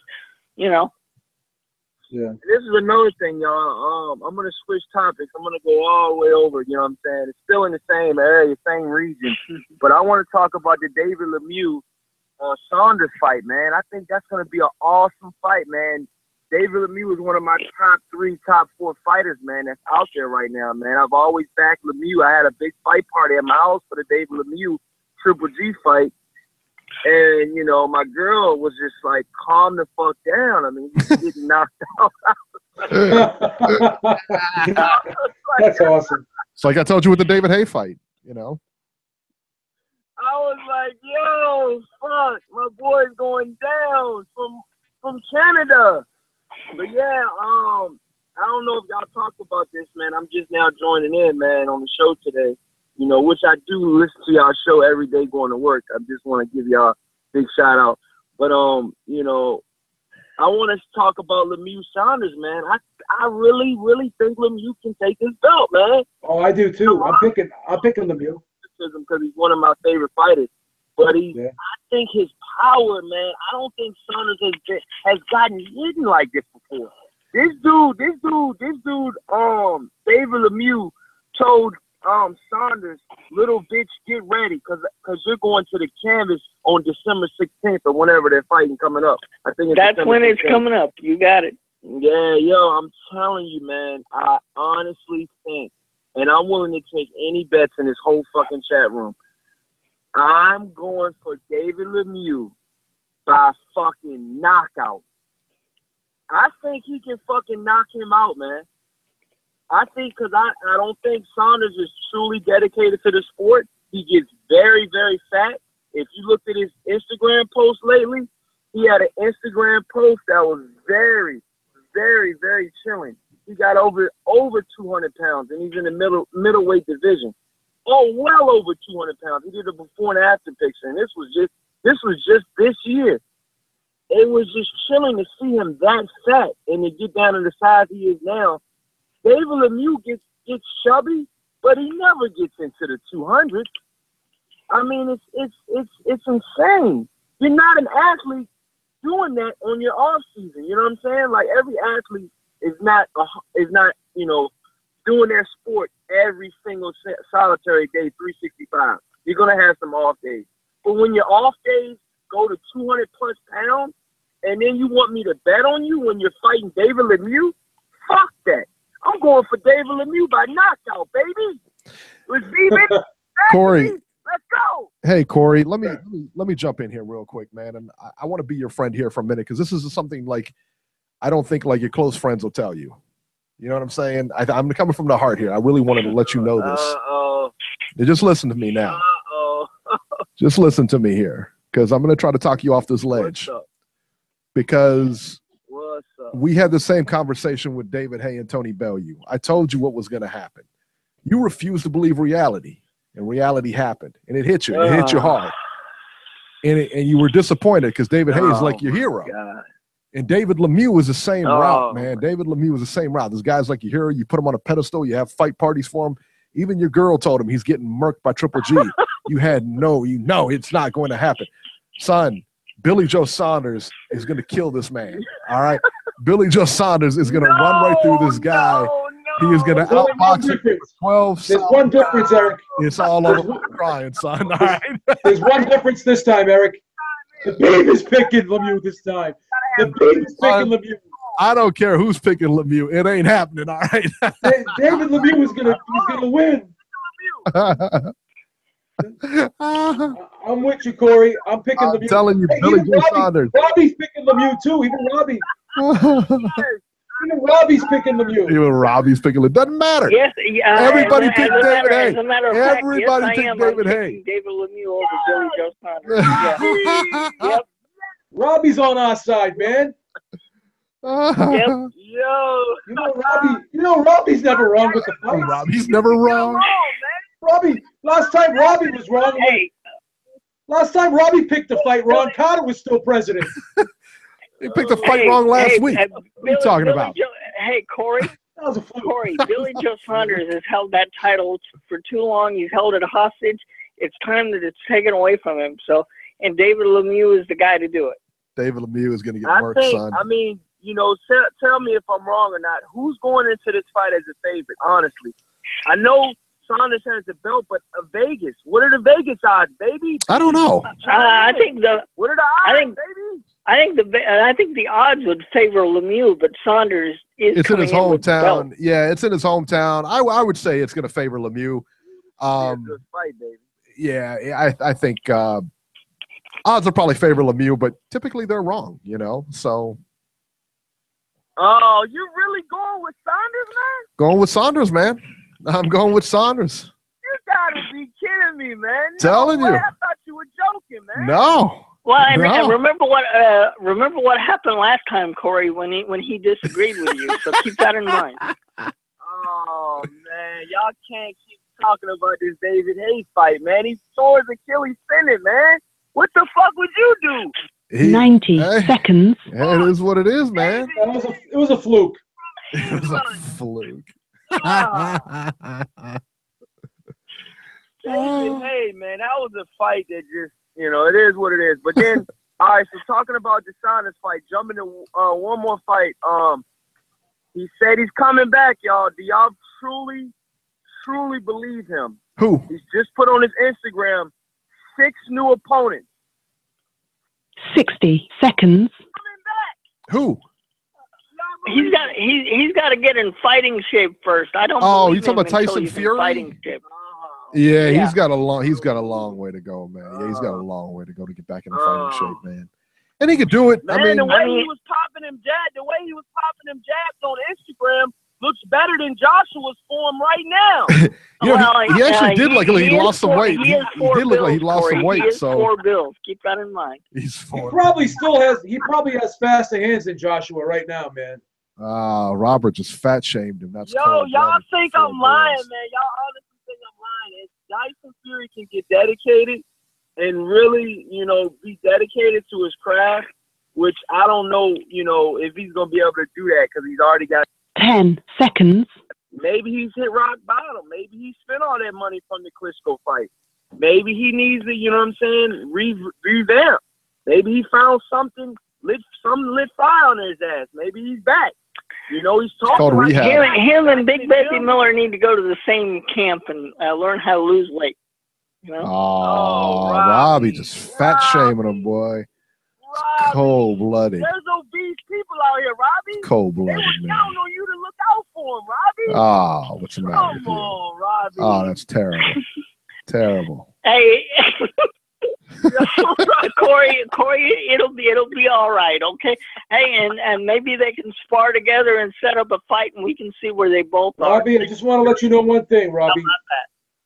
Don't expect any phone calls from Jenny Craig or Weight Watchers. You're not going to get any endorsements from them. That's right. That's right. Yeah, we're trying to get sponsors, you know, and Jenny Craig's not calling up. You just killed 2 sponsors for automatically. The last thing I want to talk about. The very last thing I want to talk about. What's y'all pick? This is my last topic I'm talking about. It's the last thing I'm getting off. I'm not gonna see. I make it fun, man. I make this show fun. I make it happy. I make everybody good. They feeling good. They laughing. The other caller came in. You want to commit suicide? But you know, back to what I was saying. You know, the new fight coming up and the big fight that's coming up most recent is gonna be the Gomil Rigondeaux and the fucking Lomachenko fight. How do y'all pick that, man? I got Rigondeaux, baby. Well, let's go. Corey, you must like to lose. Lomachenko's gonna walk all over him. Wow. Hey, Robbie, with money on the line, Rigondeaux. Yes. Lomachenko's gonna. That'll be no problem for Lomachenko. Remember, Rigondeaux is coming up 2 weight classes. He ain't big enough to deal with Lomachenko. That'll be an easy fight for Vasily Lomachenko. That's kind of where I come out on it. Man. Just the fact that he has to come up and weight. Lomachenko's the bigger guy. I think that's – I mean, and I like Rigondeaux. Rigondeaux is one of my favorite fighters, and I'll tell you what, I hope he wins that fight. I really do because I like him that much. I think he's one of the best fighters I've seen in a long, long, long time. He's just very well schooled and everything like that. But the problem is, I think that Lomachenko's volume may get him, and not that Lomachenko's a high volume guy, but I think the fact that he's a bigger guy, you know, you have a bigger guy, a good bigger guy, and a good little guy, you know, or a good smaller guy, I should say. I kind of give the edge to Lomachenko just because of the weight, just because of the weight difference, honestly. So you're going for Lomachenko, Eric, and Robbie's going for Lomachenko. Beebs, who are you going for? You know, I was edging it to Lomachenko, but you kind of inspired me, man. You're inspiring me. You're inspiring me. You may switch me. This is why Beeb Industries is going to go broke before the end of the year. I shouldn't say if that argument that Corey just gave can sway you, buddy. No, I shouldn't say this though, but I'm really pulling for Rigondeaux on this fight. I am too. Really has never gotten his just due in the sport. No. Eric, he deserves I will it. agree He with deserves that. it. Yeah. I will agree with that. I hope he does well, but you know, with him having to move up 2 weight classes, I just don't see how competitive it's going to be. But yeah, then the inactivity too. But you know, it's a very competitive fight, though. Yeah, I didn't think he was going to beat Donaire, and he shocked the shit out of me. So maybe he can shock the shit out of me in this fight too. Who knows? I'm going to edge it to Lomachenko. But this is what I'm saying though. When you study both fighters, you see Lomachenko has absolutely no power. You know, I don't see a whole lot of power in Lomachenko. When you watch Rigondeaux, obviously at another weight class, when you watch Rigondeaux, which honestly he's been fighting bigger fighters because the fighters he's been fighting been coming in the next day weighing 10 to 12 to 15 pounds more than him. If you do your research, they've been weighing more. His last 2 fights, they said he's been fighting welterweight when they come in the ring. So you got to know your facts. wouldn't take this fight if he thought he was gonna lose. He's trying to take this fight and he's trying to shock the world. I know the odds are against him. I know the odds are against Rigondeaux. He has no financial backing. He's fucking from Cuba. He's an immigrant. You know, he has pretty much nothing. It's a good comeback story, man. He's been fucking shamed in the boxing community. I think the true diehard boxing fans love a story like Rigondeaux. Because if you think about it, man, he's come from nothing. He's come from absolutely nothing. It took him 2 fucking boat rides to get to America. The first 2, they captured him. Do your research. I love Rigondeaux, man. And again, man, I'm with you. Yeah, I hope he I wins. honestly think he can fucking do it. I think he's got a good shot. He's got a very good shot. I think he's got the power to do it, and I I hope it's more competitive than what I think it'll be. But see what it is you got to understand. Rigondeaux is a fucking defensive fighter, so he's gonna wait for Lomachenko to fuck up, and that's where a lot of fans are gonna go wrong, thinking it's gonna be this slugfest. It's gonna be a slugfest as Lomachenko wants it to be. But you already know what you're gonna get from Rigondeaux. He's gonna wait on you. He's very tough to hit. You already know that going in. So don't hype yourself up thinking like... And, of course, we'll hear Teddy Atlas all night. That'll be an ESPN fight. Oh, man. But you know what? I'd rather hear Teddy Atlas than Jim Lampley fucking shame him the whole goddamn time. Yeah. Yeah, for sure. Well, you got a point there. He shouldn't be on HBO. He shouldn't be on HBO. He's a horrible fighter. You know, and Harold Letterman saying, I'm going to go to sleep instead of judging the fight. I mean, they are fucking shitting on Lomachenko on HBO, man. I agree. They have shit on Rigondeaux on HBO, man. They have shit on Rigondeaux so bad on HBO, man. You know, it's just ridiculous, man, because it's like he's a great fighter, and it felt so great when he beat Nonito Donaire. For them to eat their words, man. That was their guy, too. Up to that fight? Yep, that was their guy. Yes, it was their guy. Yeah, it was. That was their guy. Yes, I do. Yep. And you remember where that fight took place? And we haven't had a fight there since. Radio City Music Hall, yep. Madison Square Garden, baby. And Carmelo Anthony was front row. And I remember that fight like it was yesterday, man. I was like the Filipino Flash. Filipino Flash. I bought into it. He had the socks on. He had the whole gear, you know, everything on. And I'm like, you know, Rigondeaux, all right, yeah, he's pretty good. But, you know, I'm picking Nonito Donaire. I'm not even going to lie. I was picking Nonito Donaire to win, man. When I seen what Rigondeaux did to Donaire and stabilized Donaire's offense to pretty much little to none, it was mind-blowing what somebody can actually do. And you can tell Nonito Donaire was at least 10 pounds heavier than him. Mm-hmm.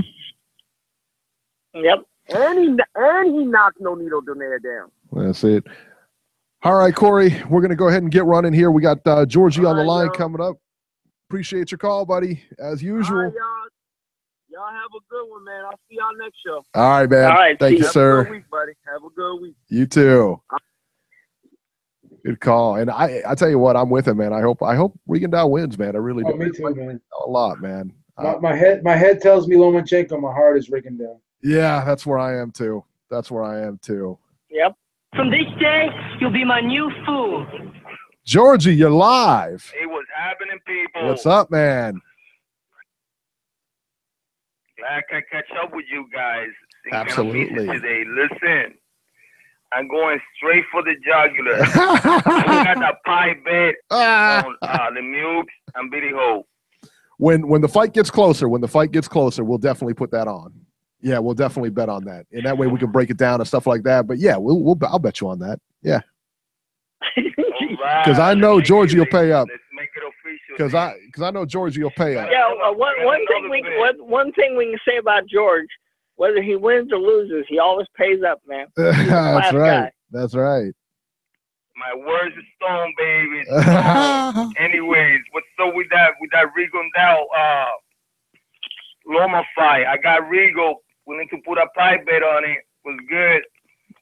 That I don't know, man. That's a good fight, man. Especially, and I hate betting against Rigo, man, because I want him to win. You know what I mean? And I'll cheer for him to win, man. And I don't know. Robbie seemed really secure. What's up with you, Robbie? You want to put that pie bet on or what? No. He's got an iPhone now. Hey, you got an iPhone. You can tape it now. You got an iPhone. You can tape it.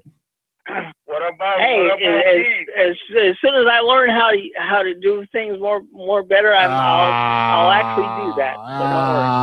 So boo. What's up with the industry? I like that pie bet, buddy. I like Lemieux. He's some of the Rigo. No, that one, the Rigo. Oh, the Rigo? Lomachenko. I got Rigo, yeah. I want Rigo to win, so I can't really bet against him. Yeah, that's how we are. We like Rigo. I want Rigo to win. Only man. I want to be wrong, Georgie. Real guts in the show is Eric. That's the only one taking pride bet. You guys should be ashamed. You guys should be ashamed, son. Listen, I just want to get out this out of my shit real quick. I think Ishii should have deserved at least a draw. I think that shit was really close. Really close. I couldn't see either man win. So, I don't know. I think J-Rock, he just scraped by him. I would love to see a rematch, too, to really settle that. Because, on my eyes, Ishii should have drawn. Even he could have won. You know, it could have go either way. That shit was mad close. What do you guys think? Yeah. It's crazy scorecard. It was a close fight. And I tell you, I think that, what do you think? What do you think going forward for these guys? I think that to me that was. You're gonna have to see what happened with J-Rock, because he's the one that really they're gonna push out there. Like Ishii got so many losses. How many got 9 losses now? Yeah, he's gonna go back. Yeah. This mafia will be pushing nobody with 9 losses out there like that. Right. We'll have to see where Julian goes to from here. You know. Yeah. I mean, Ishii can get a fight like an undercard somewhere. They can put him in there, but I don't know, just the way these matches work. And this guy's gonna be out of a radar until somewhere in the summertime, somewhere down there, next year. Besides that, I don't have a lot to say. Great show, guys, and thanks for listening. Everybody out there, support the show. Remember to give that thumb up. Really important. We appreciate it, man. Thank you, Georgie. Thank you so much, Georgie. And I'll put a bet on with Lemieux. Once that fight gets closer or whatever, we'll talk out all the particulars and all that other good stuff. And hey, I'll do it live on air if I lose. I don't care. We'll figure it out, man. That's how I do it. That's how we do it, son. Do it live. Do we talk about the Canelo Triple G rematch? We have not. We haven't brought that up. No, yet. we haven't talked about that yet. So news and rumors here. We're going to kind of go through these because we're on overtime here, baby. We're past 9 o'clock. We're on overtime here. You guys got us on overtime. All right. That's all Triple G. That's right. Triple G versus Canelo. Oscar De La Hoya stated this week that they are working on Canelo Triple G rematch for Cinco de Mayo. And for those of you who don't speak Spanish, that's May 5th. They are open locations like Texas, Texas and other places. But Eric Gomez said the most likely venue will be right back in Vegas. So there's no need to really even entertain. Hey, it's Vegas, Texas. Baby, always. back to the scene of the crime. Corey just said in the chat, Eric doesn't pay up his debts. Hey, and hopefully Adelaide Bird is not one of the judges again. Yeah, there you go. There you go. Beeb, it's time. Chugga. Choo-choo. Oh, wow.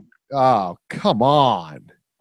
God, that was terrible. She fell asleep. I had to do it. We gotta tape her doing that so we can use it when she's asleep. She fell asleep. Come on. That was awful, Beeb. I got this everlasting nagging cold. You've had a cold for 6 weeks now, all right? I know, it's horrible. All right. Train wreck of the week, man. Oscar De La Hoya calls out Conor McGregor. This moron absolutely trashed the McGregor-Mayweather fight. Then he goes on his lame radio show and reveals he's been training for a McGregor fight. This is what he said. He's been training in secrecy, and he's stronger and faster than ever. In some of the best shape of his life. This is what is his words, not mine. McGregor, he said he will knock out McGregor in round 2. In just 2 rounds. Are you serious? He needs to stay off that crack, man, because he was the biggest detractor of the Mayweather-McGregor fight. Now he comes out and says he basically wants to do the same thing. Remember he was pushing for a Canelo-McGregor Eric, fight? Hang on. Eric, the funny thing about this whole thing yes, go ahead, is please. You have the floor. During the promotion, when he was trashing it, he was actually helping promote the fight. The more he talked about it, the more people got interested in it. Right. You know what De La Hoya should honestly do? He should start promoting his nephew, Diego, instead of trying to self-promote his own fight with McGregor, man. That's what he should be doing, because Diego can actually fight. All right. The WBC will not suspend Louis Ortiz. President of the WBC, Mauricio Suleiman, has decided they will not suspend Louis Ortiz for failing a VADA test. The failed test cost Ortiz a shot at Deontay Wilder for the heavyweight title. Suleiman spoke to ESPN Deportes and told them that the WBC will not suspend Louis Ortiz and that the boxer will retain his number 3 ranking in the top 10. So they're doing basically the complete opposite of what the WBA was doing. Yep. Suleiman said that Ortiz is going to have a series of exams to ensure he is healthy enough to fight. The WBC will monitor Ortiz's future drug tests. What for? I'm not entirely sure why they're going to continue drug testing. Ortiz, it's very obvious that actually nobody fails a WBC drug test, and when they do, it doesn't really matter. So there you go. Some sad news in the boxing world this week. Cutman Rafael Garcia passes away. He passed away this week at the age of 88 from leukemia. He was a great cut man and trainer. He worked a ton with a lot of notable fighters, including Floyd Mayweather Jr. And he was always recognizable. Everybody had nothing but nice things to say about him. Very nice guy, man. And then also, too, unfortunately, Dr. Ferdy Pacheco passed away this week. Ferdy Pacheco was actually the former doctor of Muhammad Ali. I mean, if you don't know the story, he's actually a doctor, and he was actually Muhammad Ali's doctor. And he was in the movie Ali. Do you remember Paul Rodriguez? If anybody remembers Paul Rodriguez in there, he actually played Ferdy Pacheco. I don't think he had any lines in the movie, but that was his role there. So the announcement was made by his daughter on Facebook. And after Pacheco, a lot of people don't know, after Pacheco stepped away from boxing, he started selling his paintings. And I don't know if you guys know this or not, but if you go to Google and you do Ferdy Pacheco paintings, he was an amazing artist. He was. I mean, amazing. And when I say, because a lot of guys, like they tend, like Jim Carrey, I think, is doing art right now, and it's nothing that you would ever buy. You just kind of look at it, you're like, okay, I mean, maybe some of it looks all right, but whatever. Ferdy Pacheco was an amazing artist. I mean, as far as a painter goes, he was amazing. If you haven't done it yet, like I said, man, go to Google, and you don't know what I'm talking about, go to Google, look up his paintings. Unbelievable artist. Well, Eric, I love the doctor. After he quit working with Ali, he became an amazing analyst for both NBC and Showtime. I mean, he used to work with Bobby Chaz and Steve Alford on Showtime, and when he said something about a fight, 9 times out of 10 it was true. And back if we had shows back when he was doing it, you would never hear people criticize what he had to say, because 9 times out of 10 when he said something, it was pretty damn accurate, and he will be missed. Yeah, he was very good. He used to rip apart fighters in there. I mean, he would rip. I still remember, if you've never seen the Douglas, the Douglas Holyfield fight, and you watch the first round, I mean, he just rips Buster Douglas apart for being overweight. He said, when he moves his body jellies, you could tell he isn't in the best shape. I was like, wow. Oh, that's hilarious. He looks real jiggly, particularly in his breasts. You remember that line? Yeah. That was the best ever, man. I was like, wow. I mean, he was not playing around. I remember when he got beat, he was like, yeah, Buster's not going to do an interview after this fight after being starched like that. He said, I can't blame him after being starched like that. I was like, wow. I was like, man. So he'll definitely be missed, man. What a character he was, man. He was awesome. And yes, he was. Finally, wrote a hell of a book too. And finally, Naoya Inoue, the so-called monster, will be fighting on December 30th. He will be fighting Yoan Boyo, I think it's Boyo, on December 30th. The fight will take place in Yokohama, Japan. If you haven't heard of Boyo, you're in good company, because I've never heard of him either. To say that Boyo is an unknown is an understatement. So he said he didn't want to fight anybody until anybody good, I guess until the Superfly card maybe, or until next year. Well, there you go. So that's what he's doing. So, yeah, right. There you go. That'll do it for this edition of Ringside Reporter. As always, you can catch Robert on Twitter at Ringside Robert, or you can call Ringside Robbie's Corner at 917-259-1810 and leave him a message. Catch Joe Habib on Twitter at JHabib1. Find his YouTube channel at beatingtheoddswithbeeb.com. You can catch me on Twitter at Ringside73. And we will see you next week. Peace out, everybody.